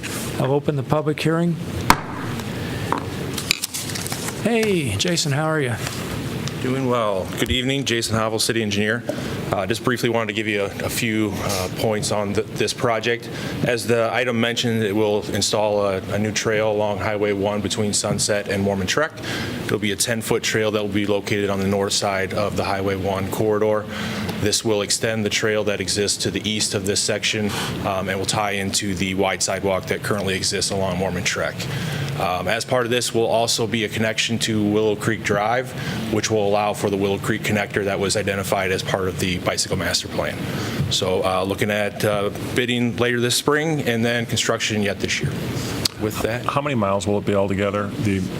I don't know offhand. It would probably be, I would say, probably in the neighborhood of about a couple. Okay, any questions for Jason? Thank you. You've been very patient. Good job, Jason. Okay, anyone else want to address this topic? Seeing no one, I'm going to close the public hearing. Could I have a motion to approve, please? Move. Second. Moved by Soleil, seconded by Thomas. Discussion. I'm excited to see this, but I think I've talked to you, Jason, about this before. Just driving along there, it seems like it's going to be kind of a geographic challenge to get that path put in there, but it's going to be a great thing to do. So we'll have to get our bikes out in the spring, huh? Any other discussion? You know, with a bike master plan, sometimes it's almost like just sort of a puzzle, you know, in the sense of putting all these different pieces together. I just want to commend the bike community for the hard work that they've done in terms of the advocacy over the years. We don't really have to get into a lot of the details because we have the confidence that our biking community that collaborates with our staff is really going to have the vision and the patience to make this stuff happen. We'd all like to move biking trails more quickly. We have limited resources, and it's just nice to see each one of these incremental steps over time. And we are getting close to warm weather. It's going to get warm at some point. So great work, guys. Yeah, promises. Yeah. Famous last words. Any other discussion? Hearing none, roll call, please. Taylor? Yes. Teague? Yes. Thomas? Yes. Throckmorton? Yes. Cole? Yes. Salee? Yes. Motion carries 6-0. Item 12, West River Bank stabilization. I'll open the public hearing. You again. Back one more time. The West River Bank Stabilization Project, I'm sure you guys remember we bid this not too long ago. We'll be rebidding this project. When we originally bid the project, the bids had come in high, so after that we had kind of reached out to contractors to try and figure out what was going on there. It sounds like it was an issue with the retaining wall that was proposed and really more so the foundation, and there was some uncertainty there, and I think the bids reflected that. So we've gone back and shored that up and really provided some more clarity on what we're expecting with that and looking to rebid the project. It is essentially the same project, so again, we're focusing on the bank stabilization on the west side of the river, just north of Highway 6. So it would involve riprap and that type of treatment on kind of the lower portion of the bank, and then construction of a retaining wall that would also allow for a future trail on top of that segment as well. So with that, happy to answer any questions. I'm not hearing any. All right. Thanks, Jason. Thank you. Anyone else want to address this topic? Seeing no one, I'm going to close the public hearing. Could I have a motion to approve, please? So moved. Second. Moved by Thomas, seconded by Soleil.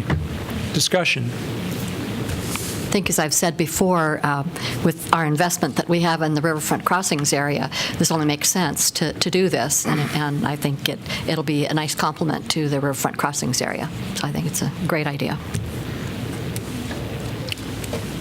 Further discussion? Hearing none, roll call, please. Teague? Yes. Thomas? Yes. Throckmorton? Yes. Yes. Salee? Yes. Taylor? Yes. Motion carries 6-0. Item 13, 2018 Building Code Update. This is an ordinance amending Title 17, Chapter 1, Building Code, by adopting the International Building Code 2018 edition, including Appendix K, and the International Residential Code 2018 edition, including Appendix F and Appendix J, and providing for certain amendments thereof. Adopting Section 103.6, Parent 1, Parent A of the Code of Iowa, the State Electrical Code, and Section 105.4, Parent 1, Parent A of the Code of Iowa, the State Plumbing and Mechanical Codes, to provide for the protection of the health, welfare, and safety of the residents of Iowa. This is second consideration, but staff has requested expedited action. I move that the rule requiring that ordinances must be considered and voted on for passage at two council meetings prior to the meeting at which it is to be finally passed be suspended, that the second consideration and vote be waived, and that the ordinance be voted on for final passage at this time. Second. Moved by Thomas, seconded by Taylor. Discussion. Hearing none, roll call, please. Thomas? Yes. Throgmorton? Yes. Cole? Yes. Salee? Yes. Taylor? Yes. Teague? Yes. Motion carries 6-0. I move that the ordinance be finally adopted at this time. Second. Moved by Thomas, seconded by Soleil. Discussion. I think I want to mention again that I think it's, I really hope that the state adopts the 2018 adopts the 2017 update to the electrical code or the energy code, the energy portion of the building code, so that we can have the most contemporary current standards applying. It seemed that would be much more consistent with our climate action plan than sticking with the 2012 version. But we cannot do that. The state has to do it. Any other discussion? Well, there's certainly a lot of language in this, but I appreciate the letter from the Greater Iowa City Area Home Builders Association in support of this, because I value their opinion and their expertise on this, and as you're alluding to, it does help to get us in line with, consistent with the state codes. That's good. All right, hearing no further discussion, roll call, please. Throgmorton? Yes? Cole? Yes. Salee? Yes. Taylor? Yes. Teague? Yes. Thomas? Yes. Motion carries 6-0. Item 14, 2018 Fire Code Update. This is an ordinance amending Title 7, Chapter 1, Fire Prevention and Protection, by adopting the 2018 edition of the International Fire Code to regulate and govern the safeguarding of life and property from fire, explosion, life safety risks, or health hazards. This is second consideration, but staff has requested expedited action.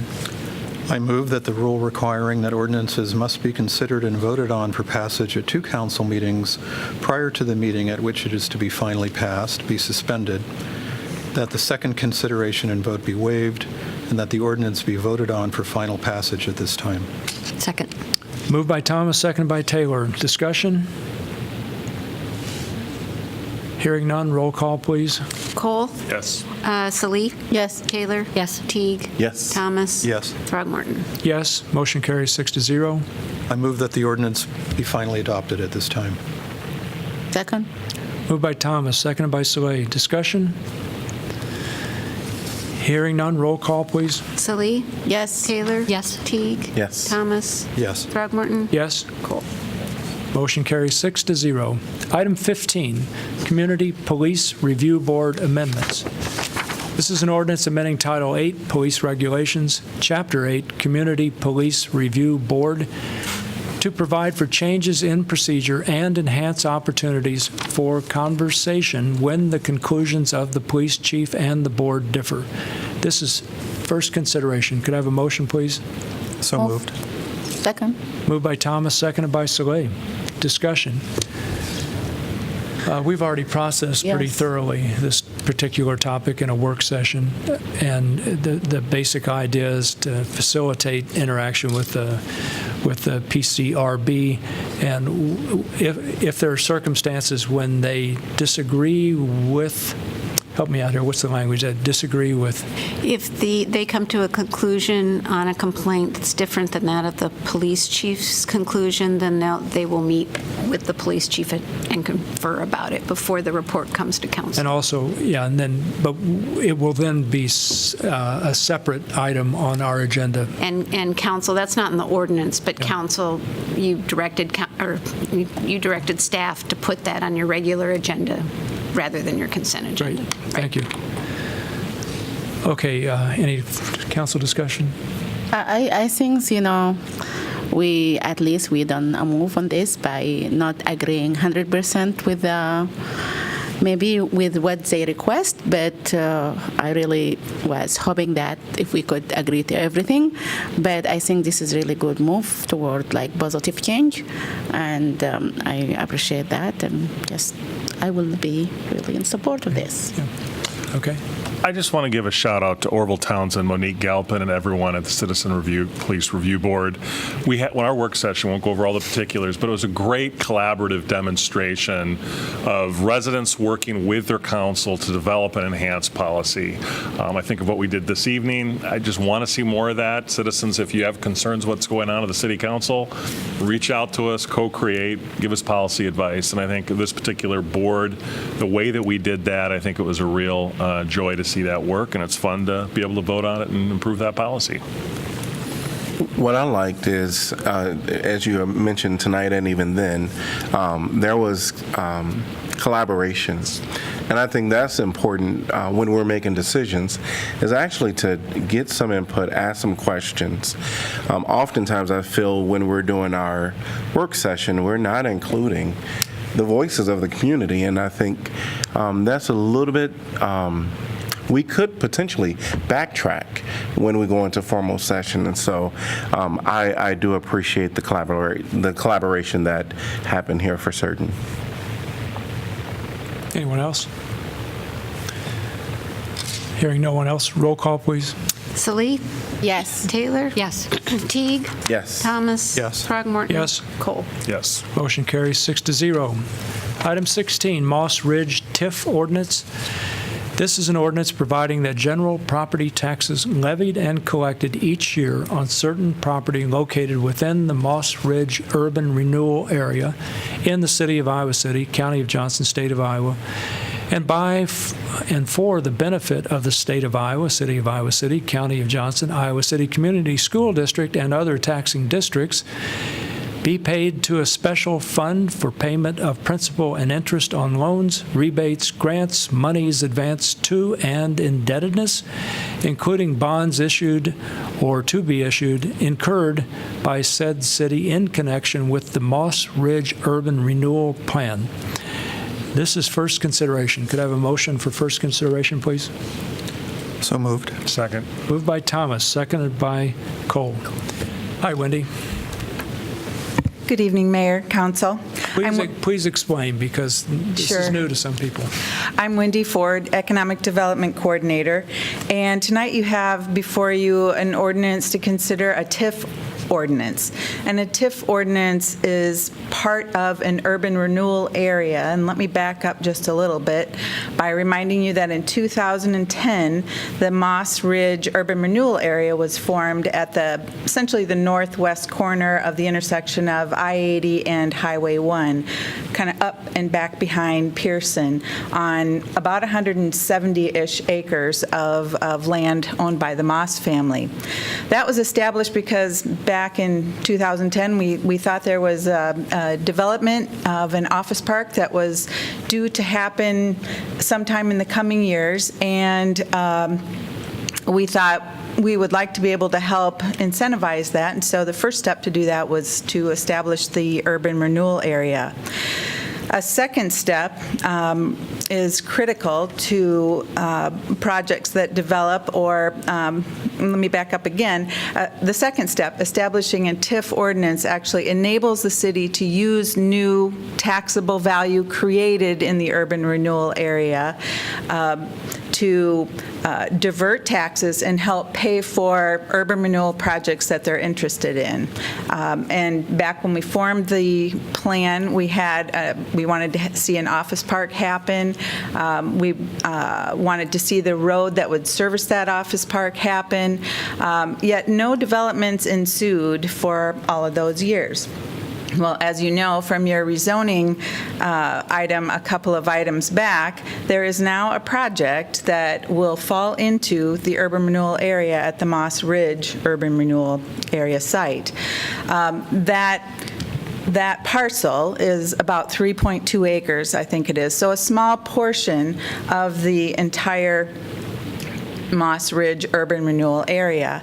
We are talking about putting a TIF ordinance over just that parcel to enable us to use the increase in taxable value created by that project or the project that eventually develops there, to be able to use the property taxes that come in to help pay for the road that we installed in 2015. And if you'll remember, the city paid for a $4.9 million road, in part with funds from the IDOT, a RISE grant, and in part with funds from our own general fund.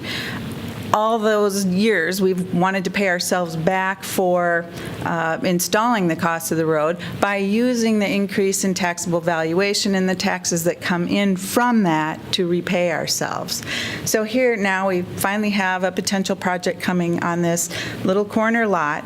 We would like to establish a TIF ordinance for that little corner lot that will enable us to use the tax dollars that come in off of that property once developed to help pay for the cost of the road. Essentially, that's what we're doing. Is that understandable? This is always a difficult topic. It is. I just want to make sure I understand it right. Now what we're doing, we have the urban renewal area, which is we passed it on 2010, and now we want to create a TIF district, which will be the Moses Ridge TIF district, only that area. Only for the one little area of the new development. But in the future, we can have another area on the same, and you can come up with something different. Yes. Yeah, and one of the reasons for doing it as properties appear to be coming to being developed is because TIF ordinances have a 20-year lifespan and then they're over. So it wouldn't have made sense for us to establish a TIF district 10 years ago without the prospect, a pretty good prospect, of having a development happen, because those years are then ticked off the clock. Oh, okay, makes sense. That does make sense. Wendy, am I correct in assuming that there are no currently active plans to redevelop that area that used to be called the Moss Ridge Project? I think there are several people looking at ways that they could make something happen. We've talked to probably 6 different developers or combinations of developers over the years. They're all interested. So to say there is nothing going on, I don't think is quite true, but the one you heard tonight is the one that is going, the only one that's going on to this level yet. Okay, thanks. And I just want to ask you also, the urban renewal area, the whole area, also called the Moss Ridge Urban Renewal Area? Yes. And also this is called the TIF district for Moss Ridge? Exactly. Okay. Yeah. It's kind of a rabbit hole. Okay. All right, any further questions for Wendy? Thanks. Maybe a question will pop up. Anyone else want to address this? All right, seeing no one, let's see, we already have a motion for first consideration. Council discussion?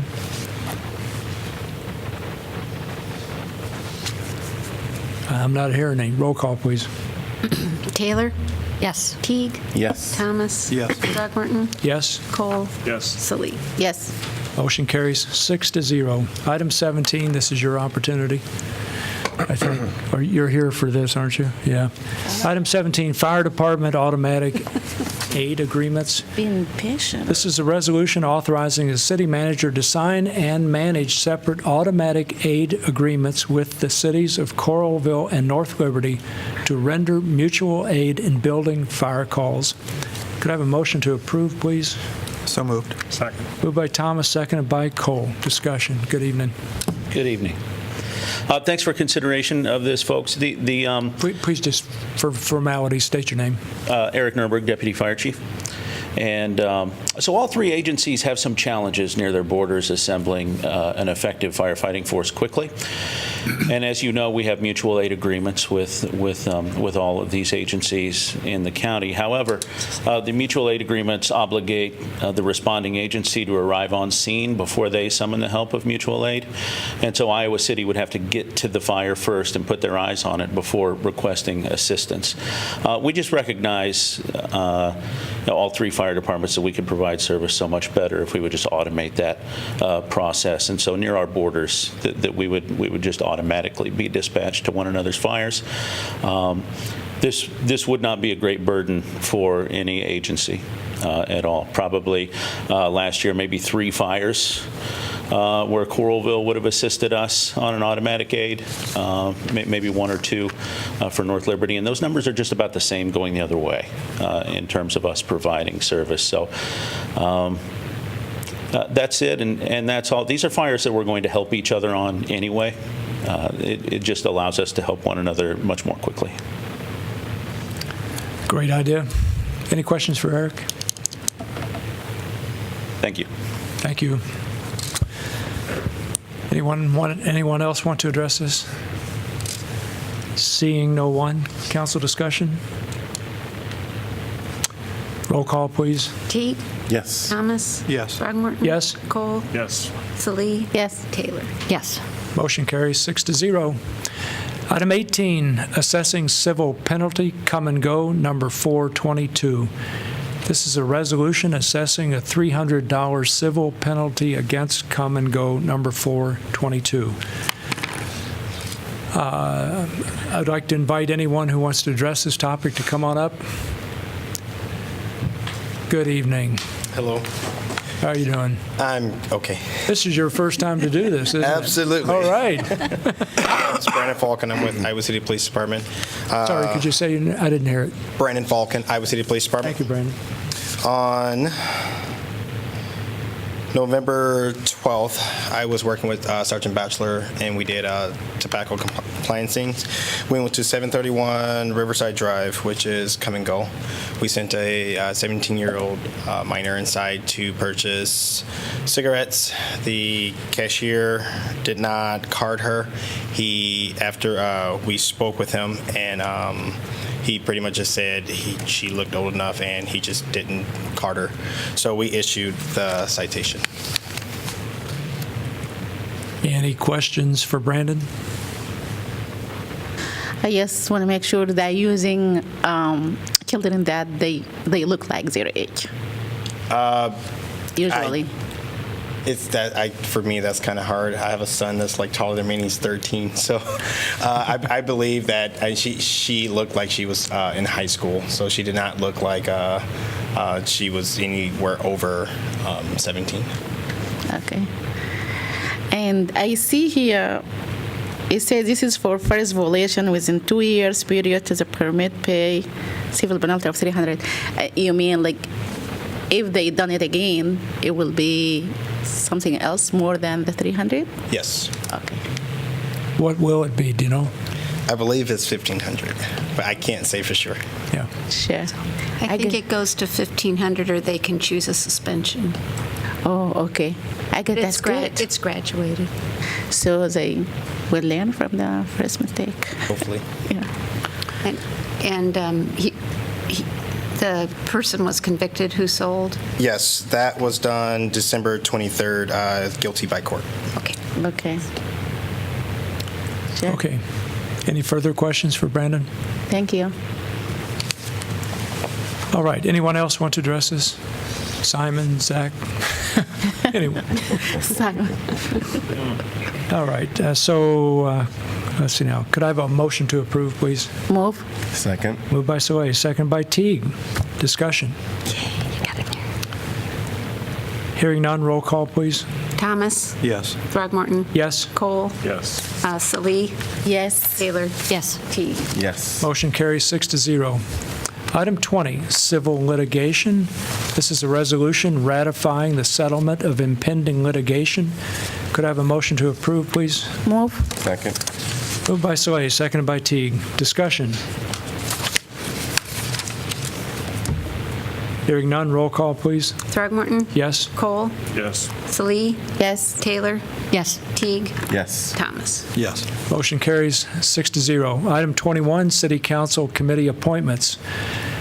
We have item 21A, Civil Service Commission, one vacancy to fill an unexpired term upon appointment to the Civil Service Commission. There's no gender balance requirement. We have two applicants, Stephanie Hauser and Angel Taylor. Angel Taylor. So what's your preference, folks? I really would like to recommend Angel Taylor to this position. So when I read the applicants, Angel served on the Housing Commission Board, if I'm not mistaken. Yeah, I think so. And one of the things that we've been saying is that we would give people who haven't served on the board before an opportunity. While reading Stephanie Hauser, she hasn't served on anything. Young, 25 years old. Graduate research assistant, but there's something about her experience that kind of reached out to me as far as like her desire to actually serve. So as a youth, she was a member of Town's Youth Court, which she was kind of a mediator for which is an alternative to family court for juveniles who commit misdemeanors, where they're represented, prosecuted, judged, and sentenced by their peers. So she's been involved in that. When I read through, her desire to serve, I feel like she's a candidate that has been serving in the past. She's even done some mentorship through a middle school science program in Illinois. I think she would be, from my reading, a good candidate, just one, because she hasn't served. She does have the desire to serve, and we want to give people opportunities to serve. It seemed to me that she expressed more specific interest in the Civil Service Commission. Yes. So in that regard, I was kind of inclined to support her.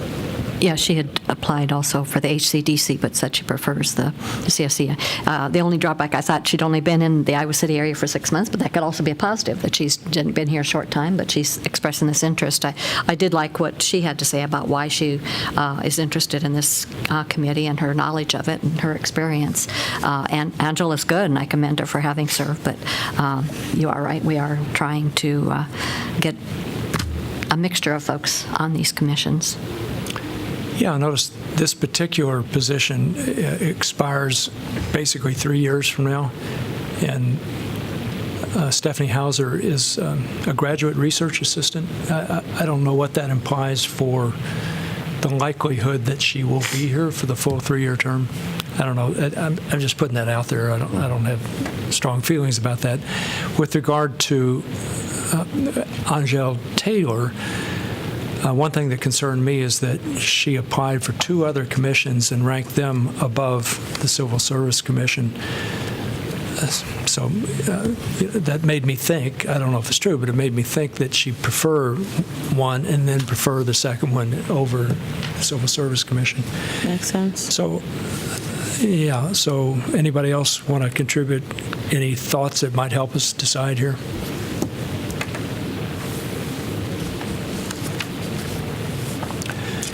Well, I've heard, 1, 2, how many people for Stephanie Hauser? 3 people for Stephanie, 1 for Angela Taylor so far, right? Rockne, do you have an opinion? Stephanie. Oh, well, okay, so that sounds like we have a majority that would prefer to appoint her. So could I have a motion to appoint Stephanie Hauser to the Civil Service Commission? Move. Second. Moved by Soy, seconded by Cole. All in favor say aye. Aye. Opposed? Motion carries. All right, I have to read some announcements of vacancies. Item 22, announcement of vacancies, new. Items for these positions must reside in Iowa City and be 18 years of age unless specific qualifications are stated. We have 1 vacancy to fill an unexpired term upon appointment to the Telecommunications Commission. We also have item 23, announcement of vacancies previous. We have one vacancy to fill an unexpired term plus a 3-year term to the Housing and Community Development Commission. And applications for that position must be received by 5 p.m. Tuesday, March the 5th, 2019. We have one vacancy to fill an unexpired term upon appointment to the Board of Adjustment. Applications for that position must be received by 5 p.m. Tuesday, February the 12th, 2019. We have two vacancies to fill 5-year terms on the Airport Zoning Board of Adjustment, one vacancy to fill a 3-year term for the East College Street position on the Historic Preservation Commission, and one vacancy to fill a 3-year term upon appointment to fill a 3-year term for the Jefferson Street position on the Historic Preservation Commission, and these vacancies will remain open until filled. Item 24, community comment. Gustav, did you want to say anything? Hi, Gustav Stewart. All I'm going to say is I'm excited for the council listening post next Monday at 5:30. So a quick shout out for that. Great. You did a good job of publicizing it. Thanks for doing that. Be really good. Okay, item 25, city council information. Let's start with John and move to the right. I have nothing to report. Nothing to report. Okay. Pauline? Bruce? I'm going to defer to you to report on Washington, which was an awesome time. And amazing. Yes. Cool. Maz? No, I have nothing. Rockney? So I want to just briefly comment on something that came up a week ago, we all suffered through some very, very cold weather, the polar vortex, and unfortunately we had a situation where a bar, won't name the bar, but decided it'd be a good idea to have drink specials. I'm extremely disappointed with that. I believe that was a reckless decision, putting people in great peril. We want our students to have a good time downtown. We want them to experience the wonderful nightlife in the city of Iowa City, and we want the bars to thrive downtown and have maximum flexibility in terms of how they run their business, and we'll be as hands-off as we need to be. This did give me significant concerns, as well as a lot of people. It's extremely unfortunate, and I think we just, in my view, I want to, and when we talk about our work session, I'll bring it up separately in terms of future work session topics, but just extremely disappointed. And I know that some people have reached out to that particular commercial entity and shared their concern the way that they did have that drink special. So that's all I wanted to sort of share with them. And I'm sure upon further reflection, I don't think there was any bad intent by their actions, but I just think we just all need to be very cautious. And I'm sure that as they've had time to think about it, they really realize what a bad decision that was. So that's all I have in reference to that. Hopefully we are able to get through this next cold snap that we're going to have. At least it's not going to be quite as cold. So that's pretty much all I have at this point. No other events or anything like that. I want to agree with what you said, Rockney. I think it was a profoundly bad decision. And the very idea of enabling people to drink alcohol and then walk home when it's that cold is just a really profoundly bad idea. So thanks for speaking out about it. All right, well, I guess that brings it to me. So I'll mention 4 things, and then I want Jeff to speak a little bit about the state legislature or state legislative action. Okay. So Matt Hayek and I were interviewed about Iowa City's experience with and recovery from the 2008 flood a few days ago in this room, kind of back where Simon is sitting. We were interviewed by 2 representatives of the Association of State Floodplain Managers. It was pretty fun to do. I don't know how it's going to come across on video or whatever, but it was pretty fun to do.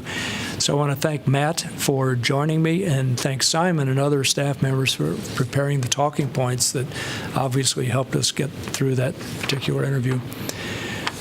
I was also interviewed sitting in this seat over here by Yassine Kabiris, who's a 3rd grade student at Weber Elementary. He was sitting in this chair, sort of imagining he was mayor, and I was sitting over here. He was interviewing me, which was fun. He asked me a series of questions, and I responded. His father enabled that, so it was really great fun to do. I hope you all have an opportunity to do something like that in the future. It reminded me of when I was an 8th grade student in Kentucky, and our 8th grade class went to the state capitol in Frankfort, Kentucky, and I met the governor, Happy Chandler, who used to be the baseball commissioner way back when, but I met Happy Chandler. He had the biggest, fattest, hottest, reddest hand I've ever touched in my life. That's the one thing that has stayed with me for how many years is this now? Quite a long time. So there's that. And then to Bruce's point, on the 23rd through the 26th of January, I had an opportunity to attend the U.S. Conference of Mayors, and Bruce and I had an opportunity to attend the Mayor's Innovation Project meetings in Washington, D.C. So flight delays and bad weather and all that caused me to miss the first day of the U.S. Conference of Mayors meeting, but otherwise it went really well. Had an interesting short conversation with Senator Grassley at the Minneapolis airport. It was fun to do. He was going back to D.C. to vote. I wonder what he was going to vote on. He was going to vote on the shutdown. So he had been called back to do that. On the second day, or when I was actually there, I attended a couple plenary sessions, was interviewed by TV and radio reporters, including Iowa Public Radio, had an excellent meeting with Representative Abby Finkenauer. And she was so excited about the committee appointment she got, really pumped about that. I had a surprising conversation with Senator Cory Booker, probably having something to do with the presidential caucus situation. Bruce and I have toured the Capitol building with the help of 2 staff members from Dave Loebsack's office. It was really fun to do. There were parts of that building I had not seen before. And then we met with Sherry Kuntz, that's right, isn't it, Kuntz, of Senator Grassley's staff, and had a lengthy and I think very productive conversation with her about things we're happy that the federal government and the senator were able to help us with, and some things that are sort of on the horizon that we would want them to know about. So that went great. That evening, I had an opportunity to attend the reception for mayors at the Canadian Embassy, which has the greatest view of any embassy in Washington, D.C. At least that's the way they talk about it. So it was fun to be there. The next day, at the U.S. Conference of Mayors, I witnessed 3 arts awards given to 3 separate people, great artists who made terrific speeches. The 2 that really stood out for me were a painter from an African-American painter from Charleston, South Carolina, named Jonathan Green. His paintings were stunning, absolutely stunning, and he made a brilliant speech to follow up on that. And then a sculptor from basically the Reno, Nevada area named Kate Raudenbush. And her sculpture was terrific, and she made the best friggin' speech I've ever heard. I mean, it was just really wonderful to hear. And you can see it on video. So if you go to the U.S. Conference of Mayors, look at recent events, there it'll be.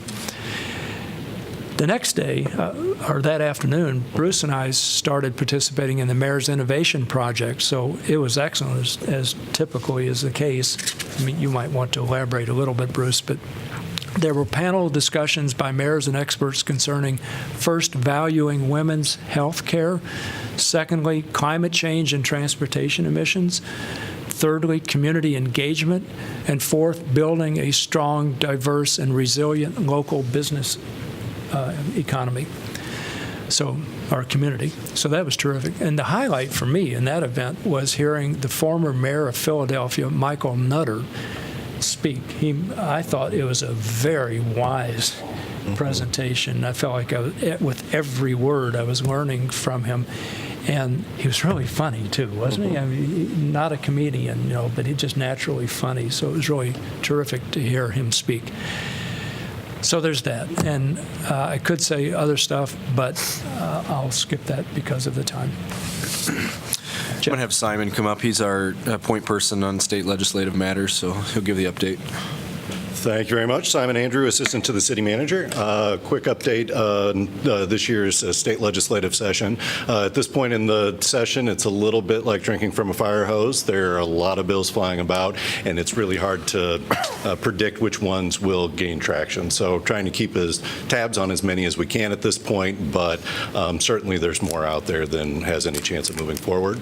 We expect that the ones that'll be the most concerning for us will come later in the session. There has been talk of further property tax reform, which of course concerns us quite a bit. Those bills, anything having to do with tax policy, is not subject to the legislative funnels, so those frequently come at the end of the session. So we'll keep our eyes out for that and work with our lobbyists to make sure that legislators know our positions, but we would expect those to come later in the session. A few bills that we're keeping our eye on right now, and these are in order of bill number, not in order of importance, so keep that in mind. First one we're keeping an eye on is the regulation of wireless facility installations by cities and counties. We are looking at a right-of-way ordinance long-term, and that's something the staff's been working on, and that this would impact our ability to do that. Cities taking the lead on it, Des Moines and Dubuque already have ordinances in place that this impacts quite. Simon, if I could, I talked with Mayor County from Des Moines on the phone a few days ago, and he drew my attention to that and hoped that we were on board with what Des Moines is advocating. Absolutely. We don't have specific data as Des Moines does, since they're farther along in that process. So they've been able to provide actual dollar impacts for their city. The Metro Coalition has registered against it. Everybody in the Metro Coalition was on the same page with that one. So hopefully we can either impact how that bill's written or make sure that it doesn't move forward. Next one, racial profiling law. That is in its current form unlikely to move. It's something in principle we certainly support, and we're keeping our eye on it. Part of the debate right now is what the definition of a stop is, whether that's every interaction that an officer has, say, with a pedestrian on the street, whether they have to get back into a vehicle or to a computer to log that in. So it's more in the fine details of it, but again, we're not terribly optimistic that that one's going to move forward. Next, we have property tax exemption for urban farms, and this is one that I'm keeping an eye on. I'm not sure if this is going to have any legs or not. It is proposed by a Republican in the House, so that makes it more likely that it would come out of subcommittee. There are several bills related to the practice of massage therapy, which range everywhere from making it a serious misdemeanor to removing all state requirements for licensure. The one that we're expecting has the most likelihood to move forward is the one that makes it a serious misdemeanor, which wouldn't impact what we did here locally recently. But there are a number of bills having to do with. Sorry, it would make massage therapy a serious misdemeanor? Oh, sorry.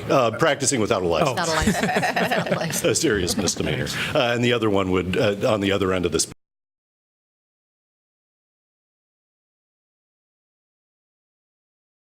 broad spectrum there. Again, fees in the public utility. A couple of bills for stand-up scooters. This is something that staff had been looking at with our bike share RFP. We had decided not to move forward with scooters at this point, but there are a couple of laws that are being proposed by the scooter industry or different vendors that do rental scooters, which would remove some of our ability on how those are regulated. Ideally, the best language we've seen thus far would allow us to regulate them like bicycles, which is ultimately where we think would be a good place to land. One that just came out last week, a bill for restrictions on pre-existing non-conforming uses by cities and counties.